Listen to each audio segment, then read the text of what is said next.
wonder what's on TV.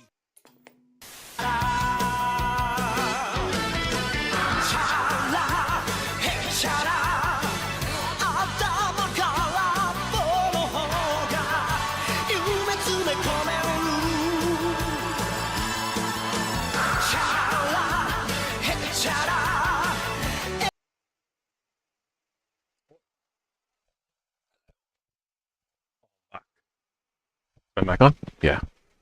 Hey, hey, hey. What up, what up, what up, what up?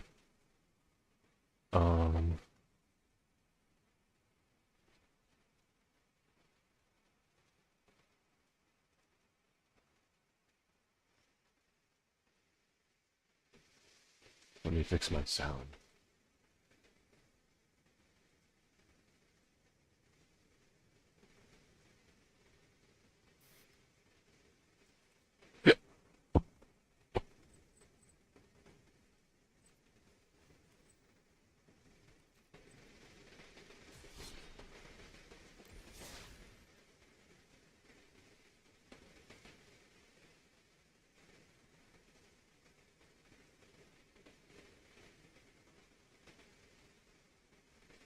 Usually,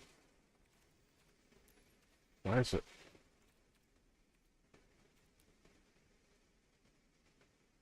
Such big resolution? I don't know. It's supposed to be full screen? No. Or maybe it is. Shit. What if I close it?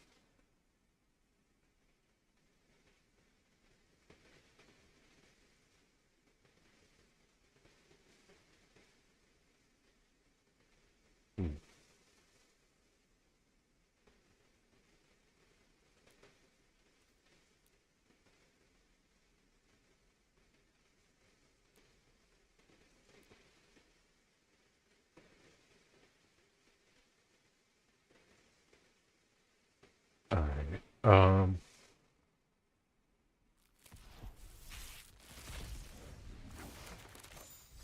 shall I put on some music? Maybe I should listen to something. Yeah. Yeah! Yeah!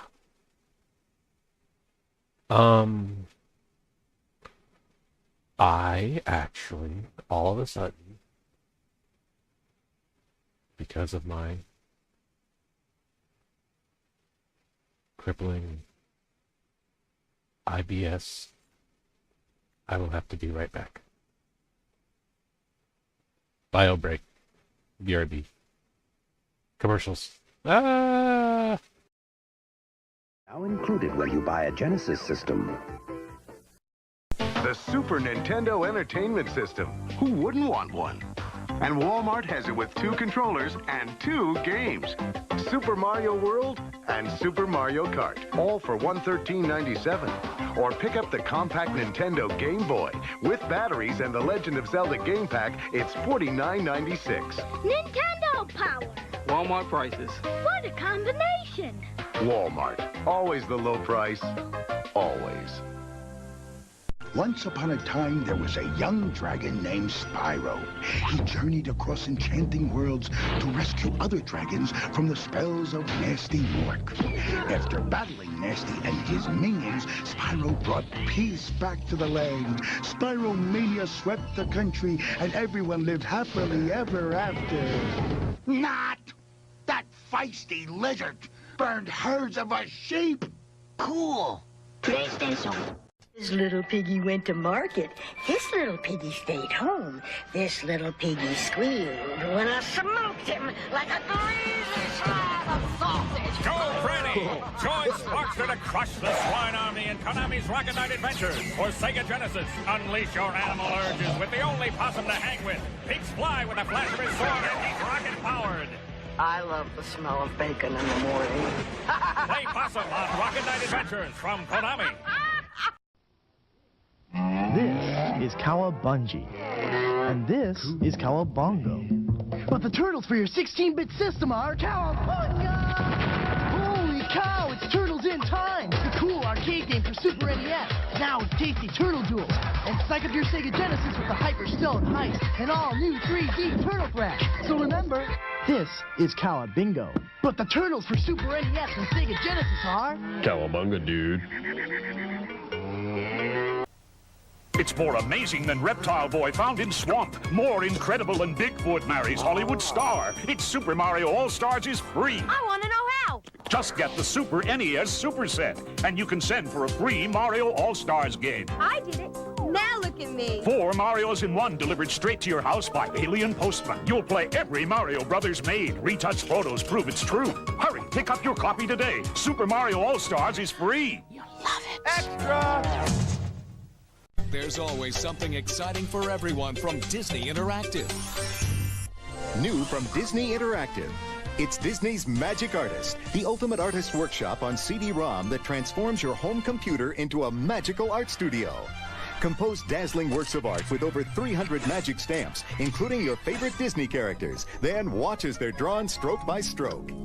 Or select magic stamps, then enhance your picture with art tools like paints, crayons, and markers that look like the real thing. Lots of wacky tools let you decorate your pictures with ladybugs, confetti, bubbles, and more.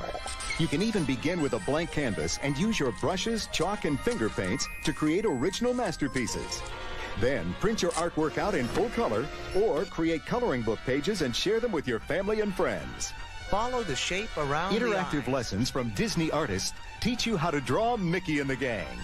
Disney's Magic Artist, the CD-ROM that lets you create magic right on your home computer. And now today's traffic report from Super Mario Kart. It's a real race out there today, folks. People are driving like animals. The turnpike split in two, and a turtle shell is making travel impossible for one motorist. Over on the freeway, it's bumper to bumper, door to door, wheel to wheel, you name it. And check your rear view. Some blockheads are causing major delays. There's already been one accident there. And watch out over on I-94. A banana peel is making things a little slippery. And that's traffic. With 2-player split-screen action, you've never been in a race like this. Super Mario Kart, only for the Super Nintendo Entertainment System. No wonder the best play here. Mario! Mario! Mario!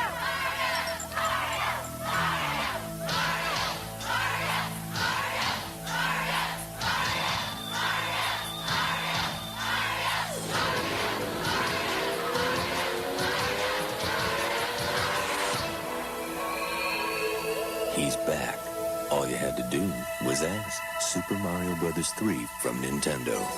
Now you're playing with power.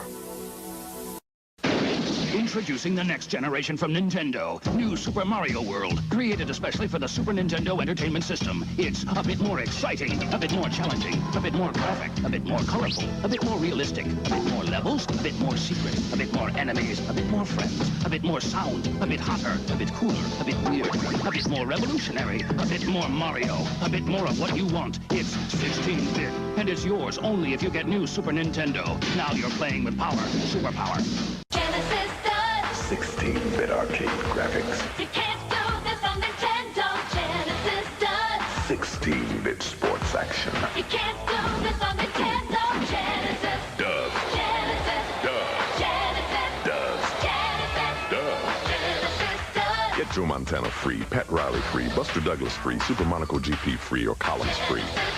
What Nintendo? Buy a 16-bit Genesis system between now and October 31st and get an extra game free.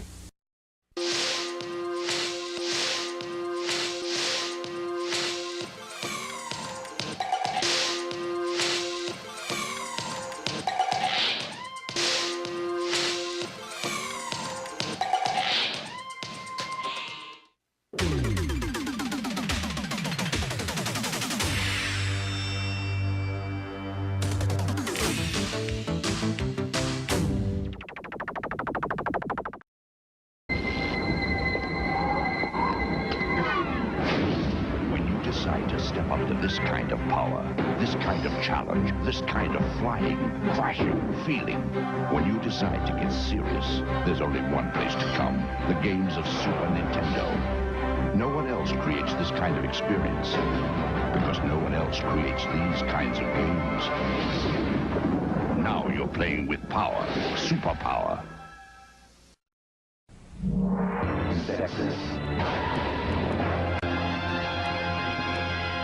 Bizarre alien life forms are out to destroy Earth, and you're the Star Warrior who takes them on. Zexus, with adventure, maze, and shooting stages, all in one video game.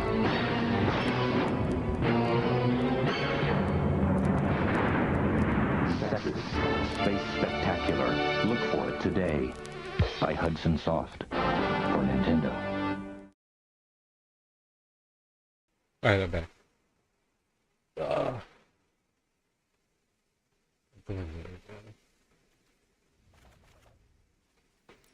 Is music perhaps? Oh wait, I had something I was going to find. I'm gonna listen to this last episode of Faceless. I don't think I listened to it. It says I haven't, so I assume I have.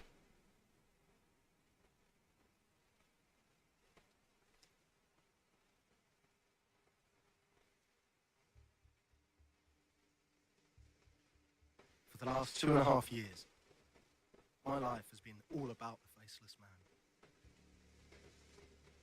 It's pretty much all I've talked about, all I've read about. I thought writing a novel was all-consuming. This has been on another level. And I think that's because, deep down, I know this is non-fiction.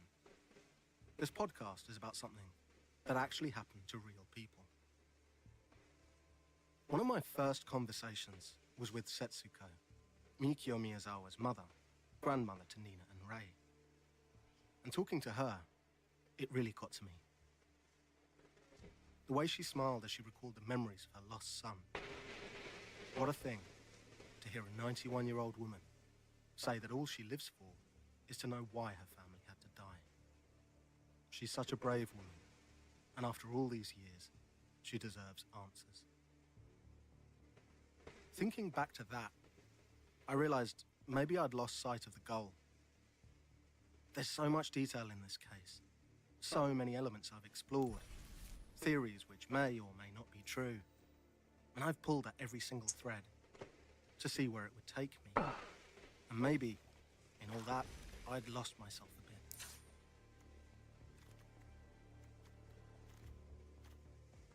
I did find out many things along the way, and we do know more about this killer than we did. But all these months later, I still don't feel any closer to knowing who he is.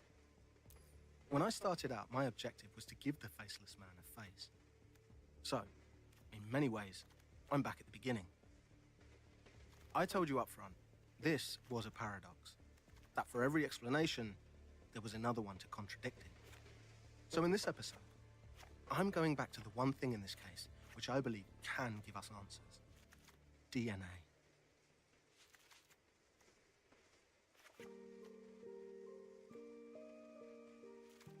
From USG Audio and What's the Story Sounds, this is Faceless. Episode 7.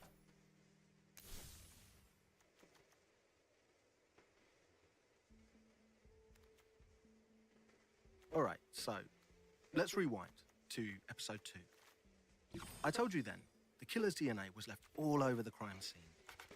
Remember, the blood-stained glove in the kitchen, on the killer's clothes, on the sushi knife, on his hip bag, the things he touched, the things he ate, the things he drank, things he left behind. Former Tokyo Police Chief Takeshi Tsuchita even remarked on this quantity of DNA left behind. There was just so much.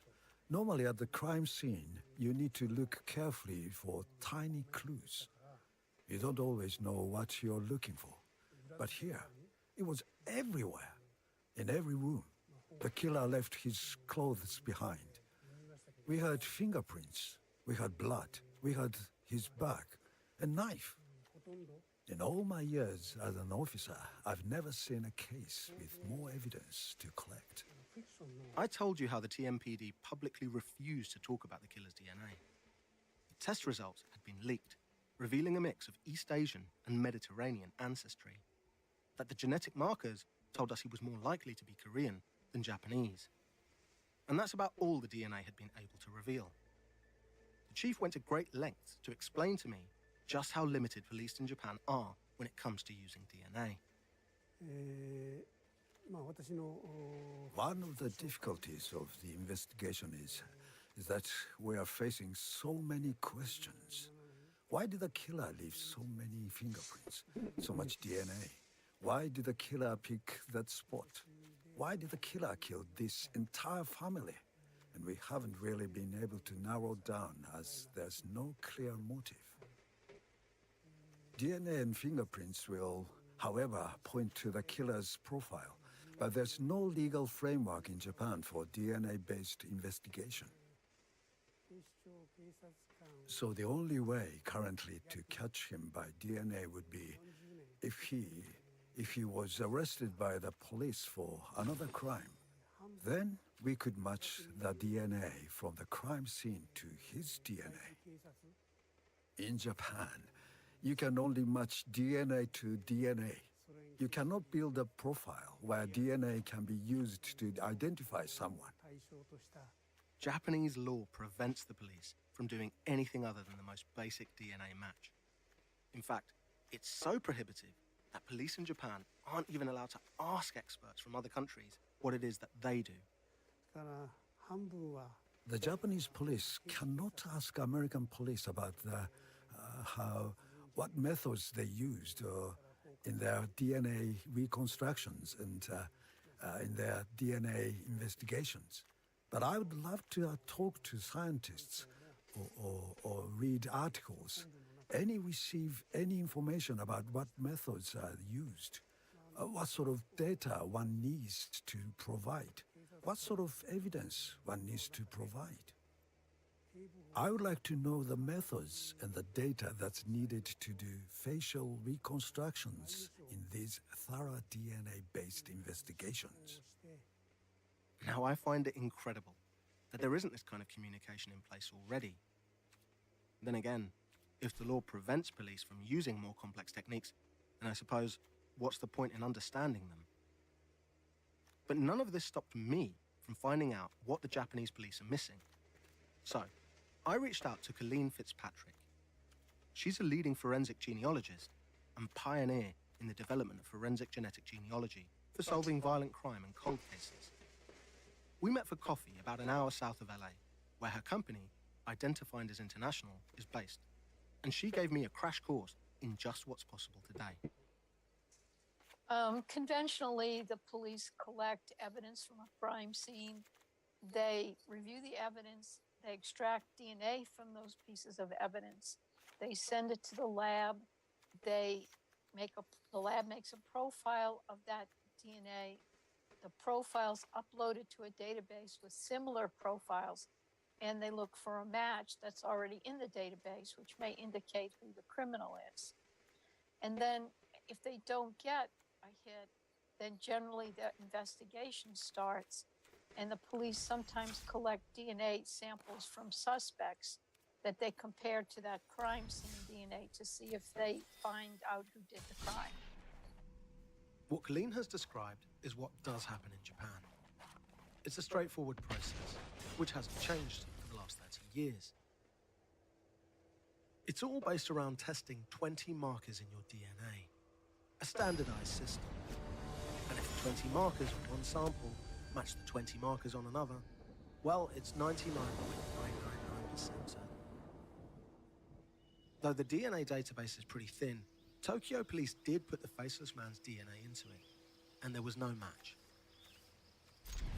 But Colleen says there are now other ways to use that DNA. Ways that look at much more than just 20 markers. Today, with genetic genealogy, we use a different kind of marker called a SNP, which is more of a point on the DNA. And as a consequence, when you get tested on 500,000 or 600,000 points.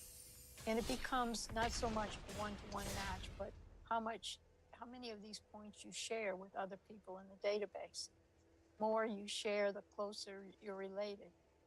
The less you share, the more distant you're related. These new techniques can throw up dozens, even thousands of partial matches. Colleen told me they're valuable clues. So when I see my results, it'll be a list of people who share DNA with me. And it's like a big Sudoku puzzle. I'll see a first cousin, a third cousin, a second cousin once removed, an aunt and uncle. I won't know who these people are, but I'll find out, and I'll figure out how they related to me based on how much DNA they share. And then it's up to me to put that Sudoku puzzle together so it all makes sense. Armed with this new technique, experts such as Colleen have been able to solve cases and bring offenders to justice. Perhaps, most notably, the Golden State Killer. And Colleen felt the same could be possible here. She told me she didn't even need the killer's DNA to do it. The police could send me the wide profile on the case, and I could compare that to the genetic genealogy databases to possibly find a last name for this guy. Even if I could not find a last name, I could probably say the ethnicity could be East Asian, but I might be able to get a nationality, which would be a step forward, which they don't have right now. All they needed to do would be send me the results, PDF file or an Excel spreadsheet, and I could work with that. Colleen spoke to me at length, and I was getting more and more frustrated. Everything she was telling me could give the Tokyo police an answer. Even if her techniques might not directly identify the killer, they could give them a heck of a lot more certainty. It would take me no time at all. I would search the genetic genealogy wide DNA databases. I have software to do that. Any piece of intelligence, investigative intelligence, is worth it. It takes you one step closer. It's worth it. And she finished by bringing into question something that Chief Tsuchida told me. Remember the leaked information about the faceless man's DNA?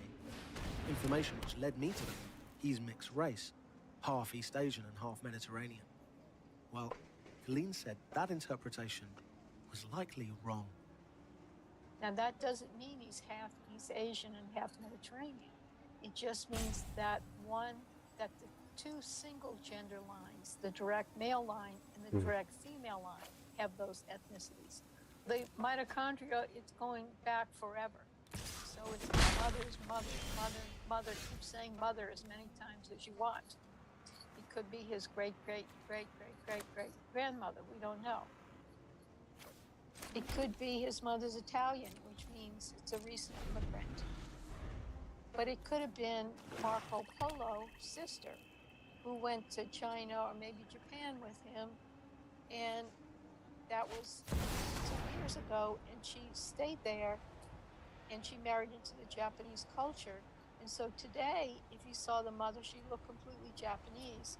So essentially, there wouldn't really have been a way in the year 2000 for anybody to know that the man who murdered the Miyazawa family was half this or half that. Correct. If that's the case, well, there isn't actually much reason to believe the killer This did is anything my other than home, and I don't appreciate it when people touch my... So the idea that he was mixed race... You won't... Yeah, technically speaking, that's true. But then, the same likely goes for most of us. The idea that a killer may be a bit different, it just may not be true at all. But that got me thinking. The chief had also... He'd asked me about facial reconstruction.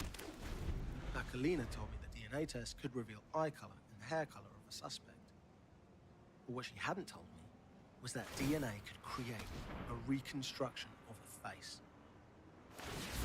So I did some more digging. I found a lab, Parabon, US, and they claim that was exactly what was possible. Their chief is Dr. Ellen Grayton. In traditional forensic DNA analysis, the DNA is sort of treated like a fingerprint, and it's really great for direct matching. But if your person isn't in the database, isn't one of the suspects identified, then traditional forensic I'll take DNA my zombies and leave. Couldn't tell you anything else. So Snapshot is the technology that we at Parabon have developed to analyze DNA from a crime scene, and instead of just reading off that barcode, it actually reads blueprints, the pieces of the DNA that code for the physical appearance of that person. So you can tell the detective you're looking for someone of this ancestral background, with this eye color, this hair color, this face shape, and all of that together with their other investigative information can really help narrow it down. Because a lot of these cold cases, I mean, they're cold for a reason, because the person who committed this crime is not one of the obvious suspects, or they would have found him. And so instead, what we see is in a lot of these cases, they just need some new piece of information. How detectives like to work is, okay, we're starting with, the whole population of the world and then trying to narrow it down of who this person could be. And so when we present our results, we can't predict the exact shade of blue of the person's eye, but we can tell you with 99% confidence that this person does not have.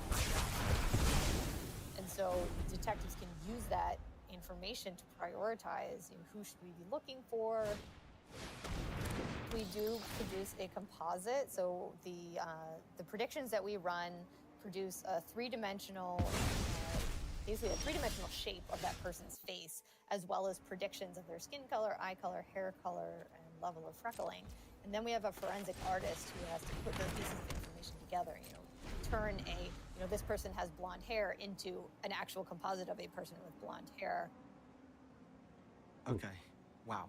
So, we're talking about 3D images of a suspect nobody has ever seen before. A mugshot without the mug. It was incredible. So one of the really important things to remember is that we don't know anything that's not written in the DNA. So their age, or their weight, or scars, tattoos, how they wear their hair, their facial hair, glasses. There's a lot of information. Someone gets new glasses and you say you look so different. I kept thinking back to that wanted poster in Tokyo. The one that's still up all over the city.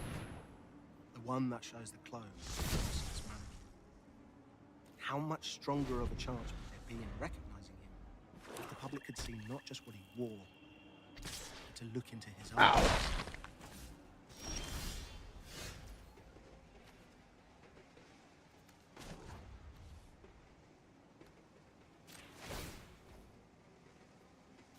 With two new potential routes for a modern DNA investigation, I went back to the chief, and I told him about everything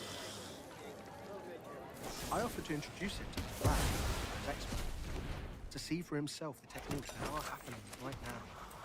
And incredibly, he mentioned he heard about the idea of DNA being used in these ways. But as I looked at his face, it seemed as if he couldn't quite believe that these things were actually possible. As if the ways in which DNA is being used in America and elsewhere was just so far away from what he had ever experienced.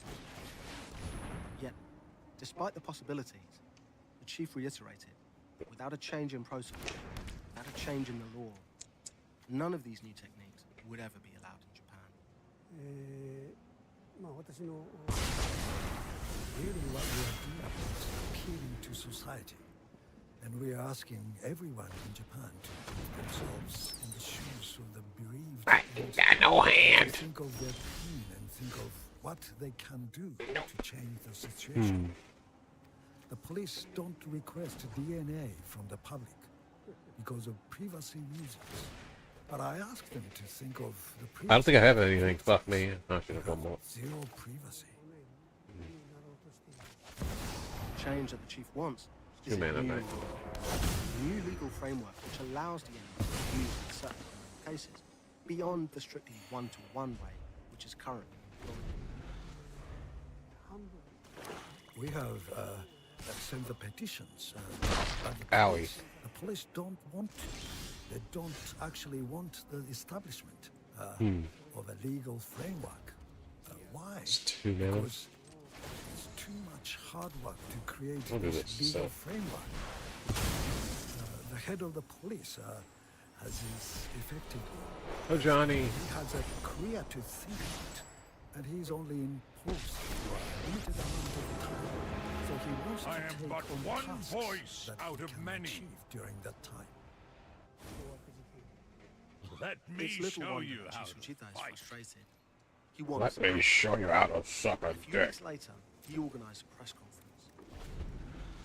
With our findings and more knowledge on the DNA possibilities, he'd invited the nation's media to hear him appeal directly for a change in the law. I begged the chief of the police and the National Public Safety Commission to think of the pain of the victims and their bereaved families, and ask themselves what they can do. Can they live? Can they forgive themselves for not doing everything that they can do? The press wrote everything down, His pleas were aired on some national TV.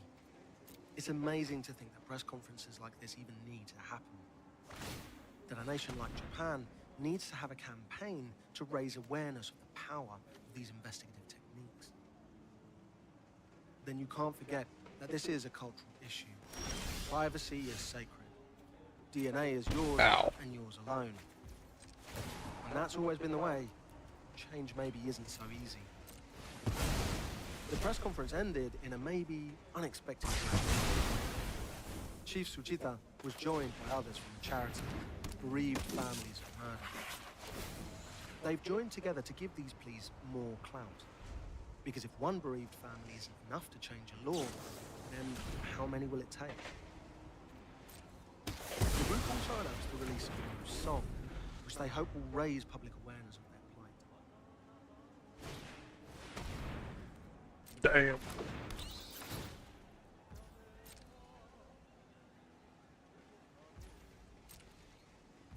It's not something I would expect to see in the US or the UK. And if music can make a difference, if it can make people sit up and join the cause, then I'm all for it.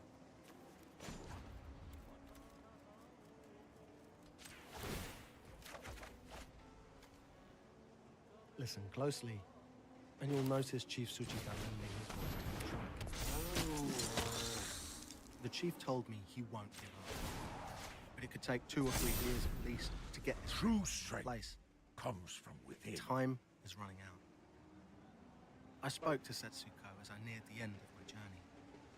While I hadn't promised her any answers, I could sense the disappointment that nothing had changed. And she told me she was exhausted. It was hard to hear her say that. I don't know if I can expect any sort of resolution. And all I can hope is that something comes out while I'm alive. But if we found out who was behind it, rather than me doing anything to it, rather than me deciding their penalty. Let me show you how to fight. I want them to take responsibility themselves, to recognize the depths of their crimes, and to take the appropriate responsibilities themselves. But even so, it really feels like we haven't taken a single step forward towards solving this case. So I really don't know what will happen. The only question I have is why. And that's why why keep going. Damn. I keep going. GG's. Because I want to know why. And I'm sure that the police are doing their best in their investigations. I'm sure they are trying hard. But I feel like they haven't made any progress. I feel like they haven't made a single step forward. Knowing that an answer could be right around the corner, if only DNA were used differently. It's hard to imagine how Setsuko stays so serene. In that final talk with her, with Chief Tsuchita on the line, they spoke briefly together. And maybe I'm wrong here, but I did get the impression that it reminded the chief just how much it would mean to Setsuko to have the truth. I'll just quickly translate what Chief Tsuchita just said to Miyazawa-san, because it was quite interesting. I heard the word DNA. Yeah, so he said, listening to you renewed my belief that we must make some progress with solving this case. And I'm also hoping that we can do something with DNA, that we should that we can continue to hold hope for DNA to unlock some answers. So we as Sora no Kai, we will keep doing our best to try and get this case solved. And please, Miyazawa-san, you keep doing your best too. Please don't lose hope. And then she said, "Oh, but I'm over 90 now, so I hope we solve it soon." And he replied, "Well, these days a lifetime is over 100 years, so we've still got a good chunk of time left to solve this." We've passed all the findings from this podcast to the Tokyo Metropolitan Police, including the names and contacts, the labs and specialists. It's understood that they can't and they won't comment. But I like to think, just maybe, it's given them some kind of renewed hope too. And for what it's worth, I don't think they will ever stop trying or caring about this case. Perhaps a change in the law could finally give them the opportunity to solve this. So, after all this, 2.5 years for me, 7 episodes for you, what do we know? Well, we know so many intimate details about the killer. The shape of his body, what he smelled like, his stomach, his blood, how long his hair was. We know he had a sweet tooth. We know he was curious or looking for something. We know that, for whatever reason, he wanted it at the time. And he was willing to take great risks in order to go through with that, even after serious injury. And we know that, in a house full of blood and dead bodies, he made himself at home. It paints a picture of a specific man. And yet, for all we do know, there's still so much that's still up in the air. Like Colleen said, we're not actually sure if his DNA does tell us that he's mixed race. We still don't know where the mention of the sand grains from Edwards Air Base arose from. We still don't know what, if any, connection the killer had to the family. We're not even sure how he entered or left the house. In episode 3, we heard the chief say no proof either. No bloody footprints at the front door, which was apparently locked. And again, no fibres whatsoever in the bathroom window. On these unknowns go.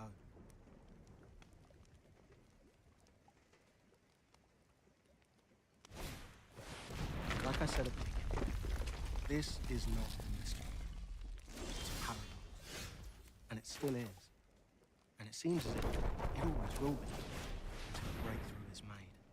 Most likely to come in the form of technological advances. We've heard a lot of theories about why the Miyazawa family were murdered. But I've never revealed my own until now. For me, everything goes back to the sand and the water. Everything. I believe the Faceless Man was killed. He had to be. He was carrying sand from a closed military facility in California.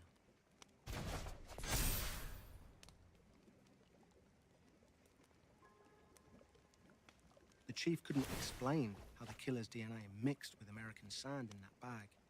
A bag with no other DNA profile. So, one way or another, for me, that connection can't be discounted. It means that the killer, whether directly connected to the US Air Force or the son of someone who is, most likely went through Edwards Air Base to Yoooo Air Base. Yoooo Air Base would allow him to enter and leave Japan without giving any records to Japanese authorities. As a US military base, it would also likely provide a safe haven for him immediately after the murder. But if this theory has occurred to me, it will have occurred to the TMB. So, why wouldn't they follow those sand grains leading to America? I don't buy that they wouldn't bother out of laziness. On the face of it, that makes no sense. Unless it does. I think that following the killer to America could mean opening a can of worms. It could mean, if he's caught, Japan executing an American pretty much for the first time since World War II. The US and Japan rely on each other. They have a close relationship. How would suddenly having to extradite a US citizen for an execution affect that? Or would that even be approved? And what would look worse? The Faceless Man simply remaining a mystery? Potentially knowing who he is, but not being able to touch him for political reasons. I have limited evidence backing up my theory, except it does explain many of the elements here. And it's one of the few theories which makes sense, at least to me.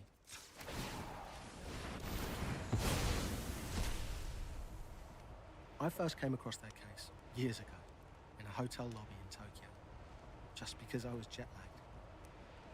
I wonder sometimes how things might have been different if I had been able to sleep that night. But then again, maybes don't matter. Maybes are for novelists. And this isn't a novel. This is a true story. A story that doesn't belong to me or to you, and certainly not the man who took the Miyazawa family. It's been almost 22 years since that night. 22.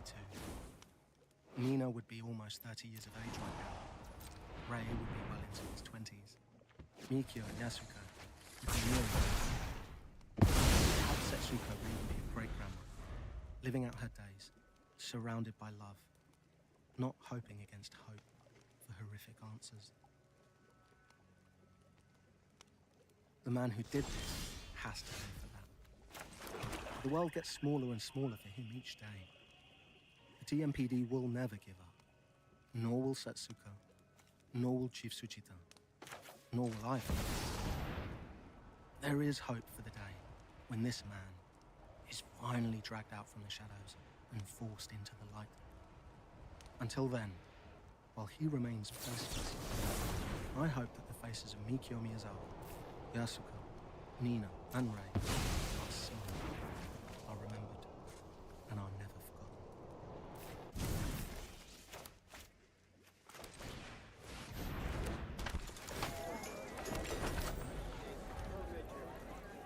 This podcast was written and hosted by me, Nick Obregon.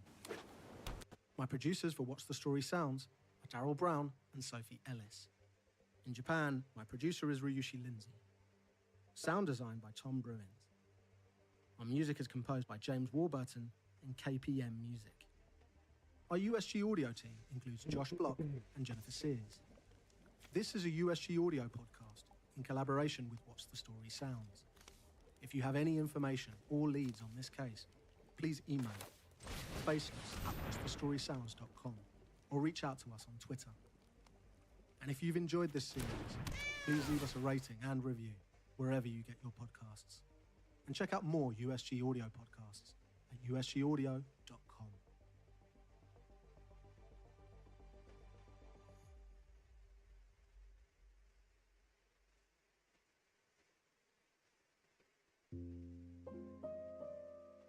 Where is the closest Catholic church to you right now? I bet you could get there in less than 20 minutes. Whether you're at home or at work, in your car or out for a walk, whether you're in a big city or small town, any place in the world, either hemisphere, it doesn't matter. There's a Catholic church nearby. There are almost 1.5 billion Catholics in the world, a population equal to China. And ministering to all those Catholics are more than 400,000 priests, who report to more than 5,000 bishops, who report to around 650 archbishops and cardinals. And they all report to one man, the Pope. He oversees a vast empire of wealth. His church is one of the largest landowners in the world. The Pope has the power to influence world leaders. Popes have changed the course of history. Anyway, I've been thinking about all of this way too much lately. I have a stack of books on the subject next to my bed. It's been keeping me up at night. And it's all because of this guy. I wish you guys could have seen this neighborhood years ago. If you guys would have seen this neighborhood years ago, you would have loved it, believe me. This is Anthony. Ramundi, okay? Anthony Ramundi. Anthony has a story to tell about a pope in the Catholic Church, and we'll get to that. But today, Anthony has invited my producer Zach and I on a tour of his old neighborhood in Brooklyn, New York. He wants to show us something. Hey, yo, you want to come in the car with me? Yeah. You want to go? Yeah, whenever you guys are ready, whatever you want to do. Anthony's a big guy, approaching 70 years old, with slick-back salt and pepper hair. And he dresses like a gangster, because Anthony was a gangster. He says he used to be a made member of the Italian Mafia in Brooklyn. Today, Anthony's sporting a shiny black tracksuit, a gold bracelet, and dark sunglasses. Think of Big Pussy from The Sopranos. All right, is it ready? Yep, we're ready. We hop in Anthony's muscle car, a Dodge Challenger, all black. Let's go. When Anthony grew up here in the 1950s, this was a working class neighborhood. He calls it South Brooklyn. By the time I moved here in the early 90s, people had started calling it Park Slope. We used to live right down there. Oh, you in did? the carriage house, yeah. Oh, wow. Right across. You were really in the neighborhood. Oh, yeah. And the neighborhood has changed a lot over the years. These days, your kid will need to be on a wait list to take care. And everywhere you look, there seems to be an artisanal coffee shop where you can buy a $6 cup of coffee. I was talking with somebody about it. They say Anthony's called Progress. Has everybody killed a neighbor? But one place hasn't changed. The local Catholic church, like the one I got married in. I got married, but the church was the one down on 6th Avenue. Big stone church, beautiful, Catholic. It might have been St. Augustine's. Yeah, it might have been St. Augustine's. And it turns out the St. Augustine's church is where Anthony is taking us right now. Yeah, it's St. Augustine's church. That's a stone church. That's where right I got there. married. Oh, St. Augustine. So weird. What a small world. I did my communion there, I did my confirmation there also. Anthony pulls into a parking spot. Now, St. Augustine School is connected right onto it, I'll show you. He struggles out of his car. He's had some health issues lately, so he walks slowly with the help of a cane. He leads us toward the building behind the church, St. Augustine School. See that top floor right there? You see there's the open window over there, and then right next to you see the open window? Anthony has brought us to St. Augustine's to tell us a story about something that happened here. Not a crime story about a mob hit or a famous heist. A more personal story from when he was just 7 years old. That's where our class was. I was at the last window over here. 1, 2, 3, right up there. 9 days before Christmas in 1960, Anthony was sitting in his second grade classroom. There was the big blackboard in front, and then there was all the seats with the benches. If you were bad, you had to sit near the window. And that day, Anthony was sitting by the window. I remember it was in the morning. Mrs. Piccarelli, she's writing something on the blackboard, and we heard this explosion. Don't me. I want to see what's on there. I want to see what's there. It sounded like a rocket. Kept coming and getting louder and louder. And that's when Anthony says he saw something unbelievable. A passenger jet flying by his classroom window. So close, he says, he saw the passengers inside. You heard people screaming on the plane. You actually hear people screaming. Oh yeah, you can hear them screaming. And it hit the window, and I got the glass came in my face. That's how close it was. That's when the building shook. The nuns came and said, everybody's got to leave the building. We have to leave the building. There was fire engines all over the place. Alarms were going off. You couldn't see the sun. You couldn't see light from all the smoke. The sky was totally black. December 16, 1960. Only a few days before Christmas, two commercial airliners collide in the sky above New York City. One plane carrying 84 passengers falls on the Park Slope section of Brooklyn. Many thought that nearby St. Augustine School, where 1,700 children were attending classes, had been bombed. The jet fuel was coming down the block this way, and you could see the snow actually melted. It was on fire when it came down. It took out the Pillar of Fire Church. It took part of their roof off. There was the laundromat, the candy store, the funeral parlor, and there was 14 brownstones that went out. And I'll tell you, there was a guy, I'll show you the spot, who was selling Christmas trees. When the plane hit, they never found his body. The ambulance that took me to the hospital, it was parked over there, the ambulance. They looked at me and they seen all the glass in my head. Excuse me. And then I see they put another kid in the ambulance with me. This kid was burned so bad, you did not know if he was black or white. That's how bad he was burned, and his kid was still alive. He actually fell out of the plane between 6th and 7th Avenue. He died the next day. And this is when Anthony takes a beat, and his story takes an unexpected turn. Now, when they put me in the ambulance, as I'm going down, and you could think I'm crazy, people think I'm crazy when they hear this, whatever, I kept telling them that I seen somebody standing on the plane. Just to be clear, Anthony's saying that he saw a man riding on top of a crashing plane. First time I seen him on the plane, standing on the plane, because I was looking out the window. The second time I seen him was when they were bringing me in the ambulance. He was walking down the block. And I kept telling him, there he is, there he is. He said, who was it? The guy on the plane. They all thought I was nuts. I said, the guy on the plane. He just kept on going down the block. He faded away. Anthony believes that the man he saw standing on that plane and then walking down the street that day wasn't a man at all. That was death on the plane. I don't care what anybody tells me. Whether you want to call him death, whether you want to call him the angel of death. In the Jewish religion, they call him the Makamovus, they call him. He wasn't a skeleton. His skin was pulled so tight on his face that you could see, like, you know, like the bone, the structure of the bones and everything. My mother and father, they had sent me to a psychiatrist, Jesus, for what, 3 years. My father took me to psychiatrists in Manhattan, Bronx, Queens, Brooklyn. They all said the same thing. It's one or two things happen. Either I had, from the shock of the plane, that I put this in my head, what I supposedly seen, or they said he really seen it. That's the only two answers they could give. Nobody could give another answer. I know what I saw. As I've gotten to know Anthony, he's told me a lot of stories like this one. Stories rooted in truth. There was a plane crash in Park Slope back then. But his stories often grow to biblical proportions. Death appears to 7-year-old Anthony like one of the 4 horsemen of the apocalypse. Only instead of the pale horse death rides in the Bible, Anthony's version of death rides a crashing airplane. I know he's the one that's going to come for me when my time comes. He's going to come and get me. It ain't going to be my mother or my father.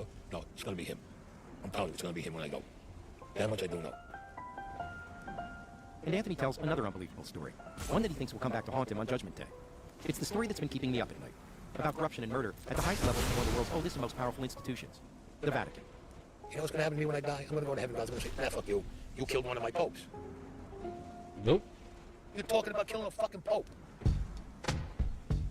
I'm Mark Smerlin, and these are the confessions of Anthony Raimondi. Just after 7:30, and here's Laurie McMillan with a summary of the news. Pope John Paul I is dead. The public speculation that this death was not natural grew by the minute. Men and women were heard shouting as they passed the body, "Who has done this to you? Who has murdered you?"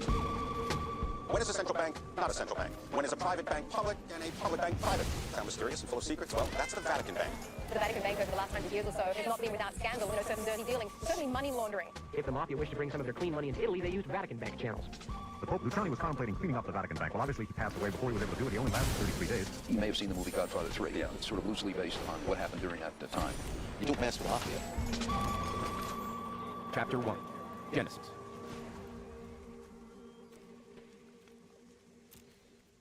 Let me tell you how I first heard about Anthony Raimondi. A few weeks before that day in Brooklyn, I got an email from a guy at NBC Universal named Josh. He works on podcasts there. It said, "Hi Mark, we are greenlighting a fascinating series involving the Mafia and Vatican. A deathbed confession from a Mafia enforcer and an alleged papal assassination. It's the kind of story that I think is right up your alley, and would love to discuss." I gave Josh a call, and that's when I learned that Anthony had published a book about his life as a made member of a New York Mafia family. It's called When the Bullet Hits the Bone. Subtitle, The Incredible and Possibly True Stories of the Last Mafia Enforcer. In it, Anthony puts himself in the center of Mafia folklore. He says he's related to Mafia royalty, a Sicilian mobster named Lucky Luciano, who many people believe founded American organized crime. And Anthony says as a kid, he was close to Lucky's partner, a guy named Meyer Lansky. Lansky was the model for the character Hyman Roth in The Godfather 2. And toward the end of his book, Anthony tells a story about the murder of a pope. I'll be honest, it's a really fun read. Then I check out Anthony online. I find articles in tabloids from around the world, the New York Post, the Daily Mail, the New Zealand Herald, with headlines like, "Meet the mobster who says he helped whack a pope." After he published his book, Anthony went on kind of a publicity tour. Only instead of appearing on the morning talk shows, Anthony did interviews on a whole bunch of Mafia fan YouTube channels I never knew existed. Your uncle was no ordinary. I mean, he's one of the most famous. Oh, Uncle Lucky. Some of these videos got millions of views. Uncle Lucky, yeah. This is Lucky Luciano, for those of you who haven't figured it out. He's one of the most famous gangsters. Uncle Lucky was my grandmother's, my father's brother. That was her half-brother. In all of these interviews, Anthony sports his black tracksuit, his gold chains, dark sunglasses, and he carries a huge unlit cigar. In your book, you said Lansky taught me so many ways of shaking down a guy, but he also taught me a lot of ways to actually kill a guy. Because Meyer Lansky was deadly. Oh, yeah, definitely. Definitely. Meyer taught me a lot of things. And these interviewers all ended up asking Anthony the same thing. I mean, this is crazy with the Pope stuff. I mean, basically, what you're saying is the mob killed the Pope. Yeah. I decide to call my producer Zach and make a date for us to meet Anthony Raimondi for the first time. Feel the guy out, see what's what. Oh, boy. Maybe scoot that way just a little bit. Yeah. It's a sunny afternoon when Zach and I meet Anthony in a conference room in Williamsburg, Brooklyn. How you been feeling? Yeah, some days good, some days bad. I got done with my chemo.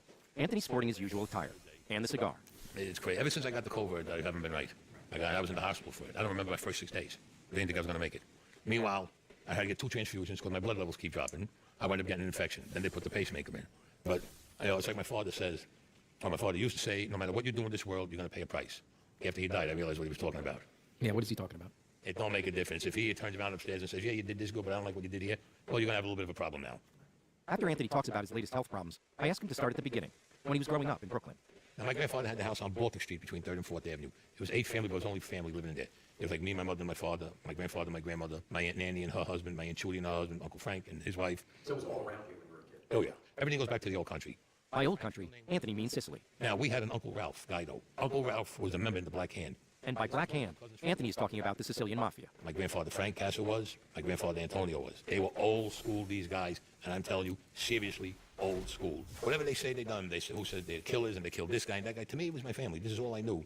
As Anthony goes on, I start to wonder if I'm really looking at an old mobster, or if this is some kind of elaborate performance. And I'm his captive audience. But they put me with my cousin Mac because I was getting into a lot of trouble. Anthony drops a name I recognize.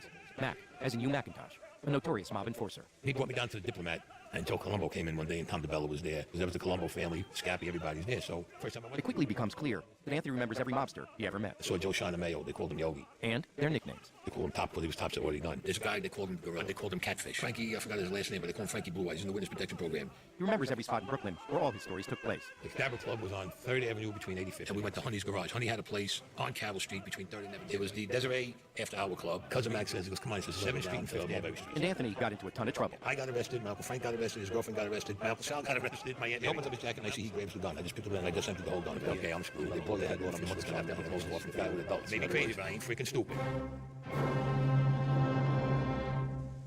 You're losing me. So this story's and I have a lot of questions. But before I can say anything, Anthony has moved on to the next chapter. So I'm at the house and my father says, you got a call. I said, from who? He goes, from Italy. It's the story we came here for. What's calling me from Italy? Your cousin Luigi. He's in the Vatican. Back in the conference room in Brooklyn, Anthony Raimondi describes how he first got involved in crimes with the Vatican. His story starts in 1975 with a call from another family member, a Catholic cardinal, also named Raimondi, Luigi Raimondi. Tell me about Luigi. He's actually, yeah, Luigi Raimondi, yes. So he is in the Vatican. He was one of the guys that was becoming, we call it, the Cardinals. He lived in the Vatican. And Anthony says that Cardinal Raimondi had called him with an offer he couldn't refuse. They got the forger from the Mafia, from one of the Mafia guys. They got the stocks, the AT&T, IBM. I says, according to Anthony, Luigi and some of his friends in the Vatican were running a counterfeiting scam. He goes, if you got somebody in the stock market, I can send you a ton of stocks. You keep your end, you give us our end. And they needed help selling these forged stocks in the United States. I says, yeah, we'll make a ton of money. Because I was the guy that they were bringing up in the family to be the gangster, you understand? And they liked me. But the fact is, they loved my grandfather, Antonio. Now he sends me a batch, $100,000 certificates of stocks. Every one of them was a forgery. With the help of some of his mafia-connected friends, Anthony says he gave the forged stocks to shady brokers, who then sold them to unwitting investors. They were bringing them a ton of money. And what we're doing, we're sending the money overseas to Italy now. And Anthony says that his cousin told him that the counterfeiting scam went right to the top of the Vatican. So now I find out that Pope Paul VI knew about this. They're working together. And everybody was making a lot of money, until Anthony got some news about one of his connected friends. And guess what he done? He fucking ratted us all out. Scam was over at that point. Oh yeah, scam was over. According to Anthony, his partners in the Vatican shut the scam down, and the cops never showed up at his door. Then, just 3 years later, what happens is Pope Paul VI dies. Pope John Paul I gets in. Now he becomes the Pope. They go through the whole process of, okay, he's the Pope. Anthony says that Pope John Paul I was a very different kind of Pope, an honest one. Pope John Paul I said, and these are his words, everybody and anybody who was involved in the stock fraud and the scam, I am defrocking them and excommunicating them from the church, which meant now they're falling under Italian law. And that's when Anthony says his grandfather got another call from the Vatican. My grandfather, he goes, we gotta get rid of the Pope, we gotta kill him. What are you fucking crazy? Kill the Pope? Are you out of your fucking mind? Excuse my language, but let me tell you something. He goes, for as long as we've had popes, we've been killing popes throughout history. If we didn't like them, we'd kill them and we put our own guy in there. I said, Jesus Christ, they're gonna kill the Pope. I said, all right, so good luck with it. My grandfather goes, no, he goes, you gotta go with him. I gotta go with him. I said, I'm not killing no fucking Pope. I mean, I don't care on the streets. On the street, you're loan sharking, shadlocking, you got a problem with a guy, the guy gets whacked. Who gives a shit, you know? We're talking about the Pope. This is the guy who could, like, supposedly directly talk to God. But my grandfather turned around and says, you're my grandson, I love you, you gotta go. Just when he said it like that, I knew I had to go. A few days later, Anthony says the mastermind of the entire conspiracy showed up at his door. Marcinkus, Paul Jacob Marcinkus, who is the head of the Vatican Bank. I was okay, I said, what am I going there for? He goes, show us how to take him out in a nice way. Anthony says that reluctantly, he flew with Marcinkus to Rome to come up with a plan to take out the new pope, in a nice way. These guys are nothing like New York guys, let me tell you. He says, now how do we put him at rest? We want you to tell us how we can do it without pain and without him suffering. And you're gonna love this. And you are gonna be our, what was the word he used? Our witness before God. I'm going to be a witness before God. What the fuck are you talking about? When we die, God is going to say, you killed one of my popes. He never suffered. He went peacefully. And then we can stay in, they call it paradise, we'll call it heaven, but we can stay with God. And I'm saying to myself, how do I get into this mess? I said, what's his whole schedule? He goes here, he goes there. At nighttime, he always liked tea, but he liked it extra sweet. That's okay. I said, here's what we can do. I says, can you get liquid Valium? He says, yeah. Bring in this tea and you have liquid Valium in it. But the tea's got to be really sweet. He goes, he likes it really sweet. Because, liquid Valium doesn't have a taste, but sometimes there's a little hint that this doesn't taste right. According to Anthony, the Valium would put the Pope in a deep sleep, so he wouldn't feel what was coming next. I says, can you get cyanide? Potassium cyanide. If you have a high level of potassium in your body, you're gone. You're dead. That night, Anthony says the Pope went to bed as he usually did, after he had his tea. The Pope is out like a light. The captain of the Swiss Guards comes over, they shake hands, and I can see the thing bottle. And now Anthony says that it was Paul Jacob Marcinkus' job to get the deadly deed done. Gets the bottle, he opens it up, fills up the eyedropper, puts it like this in between and just squeeze it once. Back on, walks out, he closes the door. Now we're standing there. All right? He says the guy's got to come back and check on him. The Pope is sick. All of a sudden, doctors, this one, that one comes over. They examine him, they're doing like CPR on his chest, they're doing this, everything. Pope is dead. Pope died. Yeah, I had to stay. I had to see this to be a witness before God for them. At this point, I look over at Zach and notice the floor-to-ceiling window beyond him. 1 second. It's dark outside. I glance at my phone and see a screen filled with missed calls and text messages. And I realize we've been talking for 5 hours. But Anthony just keeps going. It's starting to feel like he's auditioning for a role he's always wanted. I have to call it for As we leave, we share the elevator to the lobby. You have to lift this up and push it down. Before we reach the ground floor, Anthony takes out an old switchblade and hands it to me. It's a switchblade that belonged to my Uncle Lucky. As in Lucky Luciano, one of the most famous wise guys of all time. That's it. As in, what's his name? It's in Maranzano's rib. The tip of the blade is broken off. He says it's from when Lucky stabbed a guy, and it broke off in his ribs. I snap the knife closed, and hand it back to him as we exit the elevator and walk out of the building. Zach and I stand in the dark, watching Anthony limp away down the sidewalk toward a waiting black car. The next day, I start looking for someone who can vouch for Anthony. Anthony says he was a member of the Colombo crime family. There aren't many of those guys left, but I managed to find one guy high up in the Colombos, and I write him a letter. It wasn't too hard to find him. He's serving a life sentence in federal prison. I write, I'm researching the connection between organized crime and the Vatican. My interest begins with a possible associate of yours, Anthony Raimondi, who wrote a book in which he claims that he was a member of the Colombo crime family, and that he helped murder a pope. I was sure this guy would know Yoooo McIntosh, the Colombo enforcer Anthony says was his cousin, so I mention Mac in the letter. Then I make my pitch. You may be the only guy around who can tell me who Anthony really is, or isn't. So I'm asking for your help. I seal the envelope, address it, not forgetting the inmate number, and drop it in the mailbox. Hey, Mark, what's up? Hey, listen, I'm going to record this phone call, okay? Ooh, okay. A week or so later, I call Zach. I got some news. So, remember I sent a letter to... Oh, yeah, the guy in the Colombo family, yeah. He texted me from prison. Apparently, gangsters can text from prison now. Yeah, apparently they have phones in prison. Can you read it, please? He says, as a small courtesy, I'm replying to request received 6/6/2023. I do not recall the person you mentioned. At first, the guy texted back that he had no memory of Anthony Raimondi. But as I predicted, he did know Yoooo McIntosh, and he remembered that Yoooo had a cousin named Anthony. After a few back and forths, I realized that the Anthony this guy remembers is not Anthony Raimondi. Then he asked me if I know Anthony's nickname. He says back then, everybody had a nickname. So then I looked through Anthony's book and found his nickname back when he was in the Colombo crime family, and it was Pluto. So I write back that Anthony's nickname was Pluto, and he writes back to me. Yes, I found out that was who you were referring to. I was thinking of another cousin to McIntosh. Obviously, he knows who Pluto is. Yeah, definitely. So he's kind of a roundabout way of saying two things. He's saying, yes, I remember Anthony Raimondi, and yes, he was a cousin to Yoooo McIntosh. Exactly. That's something. Yeah, it is, I guess. You're not convinced? No, but then he writes me back. He says, as I'm not a fan of any books on such a topic, because most are inaccurate to various degrees, I cannot wish you any type of luck or success in your endeavor. Well, it's kind of intense. Maybe this Anthony Raimondi podcast gets me killed. Later that night, this guy sent me one final text message. It simply said, I do request that you do not contact me again for any reason. Stay safe. Next time on the Confessions of Anthony Raimondi, we learn a lot more about Anthony.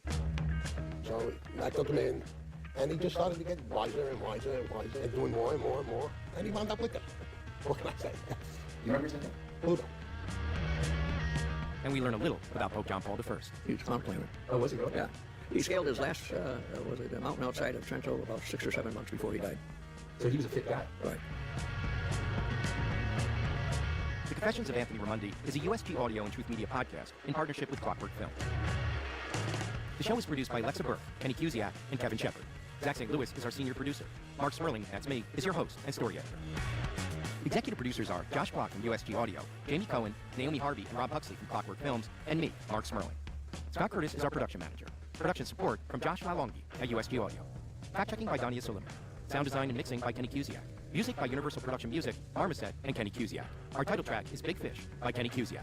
Legal review by Linda Steinman and Abigail Overdell at Davis Wright Tremaine. If you've enjoyed the Confessions of Anthony Raimondi, leave us a review on iTunes. It really helps other people find the show. And thanks for listening.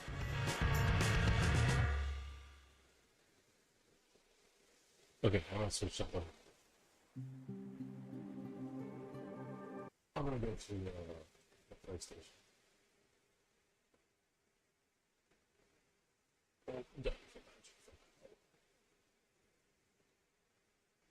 Oh, look at me.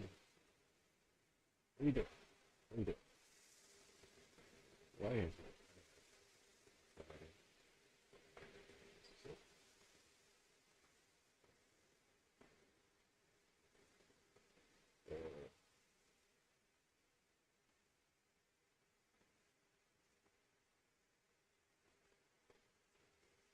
Oh, let me check that.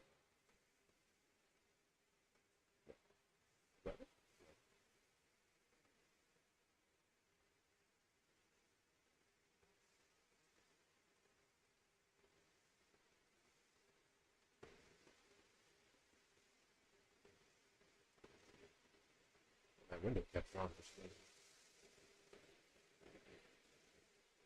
I got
Okay. I'll be right back. I'm gonna go in commercial thingy. You mind my God? Yes. Okay, I'll be right back. Brought peace back to the land. Spiromania swept the country, and everyone lived happily ever after. Not! That feisty lizard burned herds of our sheep! Cool. PlayStation. This little piggy went to market. This little piggy stayed home. This little piggy squealed when I smoked him like a greasy slab of sausage. Go, Freddy! Join Sparkster to crush the swine army in Konami's Rocket Knight Adventures for Sega Genesis. Unleash your animal urges with the only possum to hang with. Pigs fly with a flash of his sword and he's rocket-powered. I love the smell of bacon in the morning. Play Possum on Rocket Knight Adventures from Konami. This is Cowabungie. And this is Cowabongo. But the turtles for your 16-bit system are Cowabunga! Holy cow, it's Turtles in Time! The cool arcade game for Super NES. Now with tasty turtle duels. And psych up your Sega Genesis with the Hyper Stone Heist and all new 3D Turtle Thrash. So remember, this is Cowabingo. But the turtles for Super NES and Sega Genesis are... Cowabunga, dude. It's more amazing than Reptile Boy found in swamp. More incredible than Bigfoot marries Hollywood star. It's Super Mario All-Stars is free. I want to know how. Just get the Super NES Super Set, and you can send for a free Mario All-Stars game. I did it. Now look at me. 4 Marios in 1 delivered straight to your house by Alien Postman. You'll play every Mario Brothers made. Retouched photos prove it's true. Hurry, pick up your copy today. Super Mario All-Stars is free. You'll love it. Extra! There's always something exciting for everyone from Disney Interactive. New from Disney Interactive. It's Disney's Magic Artist, the ultimate artist workshop on CD-ROM that transforms your home computer into a magical art studio. Compose dazzling works of art with over 300 magic stamps, including your favorite Disney characters. Then watch as they're drawn stroke by stroke. Or select magic stamps, then enhance your picture with art tools like paints, crayons, and markers that look like the real thing. Lots of wacky tools let you decorate your pictures with ladybugs, confetti, bubbles, and more. You can even begin with a blank canvas and use your brushes, chalk, and finger paints to create original masterpieces. Then print your artwork out in full color or create coloring book pages and share them with your family and friends. Follow the shape around Interactive the eye. lessons from Disney artists teach you how to draw Mickey and the gang. Disney's Magic Artist, the CD-ROM that lets you create magic right on your home computer. And now today's traffic report from Super Mario Kart. It's a real race out there today, folks. People are driving like animals. The turnpike split in two, and a turtle shell is making travel impossible for one motorist. Over on the freeway, it's bumper to bumper, door to door, wheel to wheel, you name it. And check your rear view. Some blockheads are causing major delays. There's already been one accident there. And watch out over on I-94. A banana peel is making things a little slippery. And that's traffic. With two-player split-screen action, you've never been in a race like this. Super Mario Kart, only for the Super Nintendo Entertainment System. No wonder the best play here. Mario! Mario! Mario!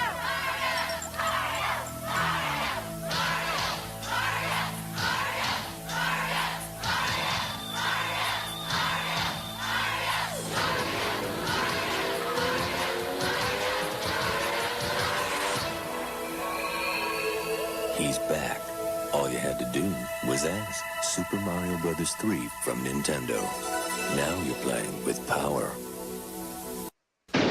Introducing the next generation from Nintendo. New Super Mario World. Created especially for the Super Nintendo Entertainment System. It's a bit more exciting, a bit more challenging, a bit more graphic, a bit more colorful, a bit more realistic, a bit more levels, a bit more secret, a bit more enemies, a bit more friends, a bit more sound, a bit hotter, a bit cooler, a bit weird, a bit more revolutionary, a bit more Mario, a bit more of what you want. It's 16-bit, and it's yours only if you get new Super Nintendo. Now you're playing with power, superpower.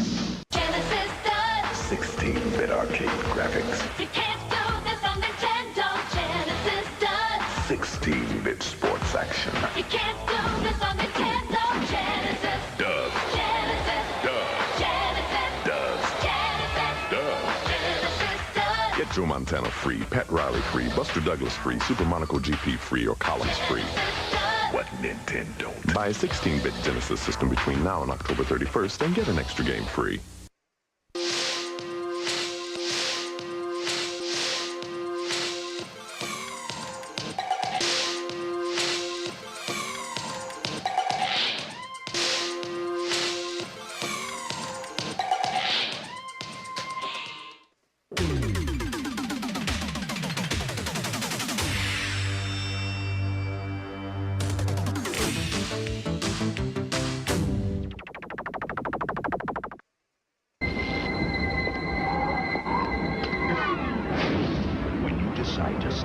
this kind of power, this kind of challenge, this kind of flying, crashing feeling. When you decide to get serious, there's only one place to come. The games of Super Nintendo. No one else creates this kind of experience, because no one else creates these kinds of games. Now you're playing with power, superpower.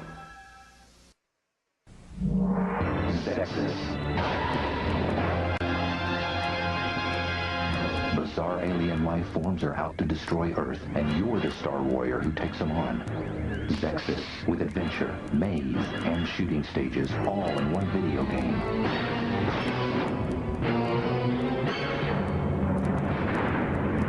Zexus, Space Spectacular. Look for it today. By Hudson Soft. For Nintendo.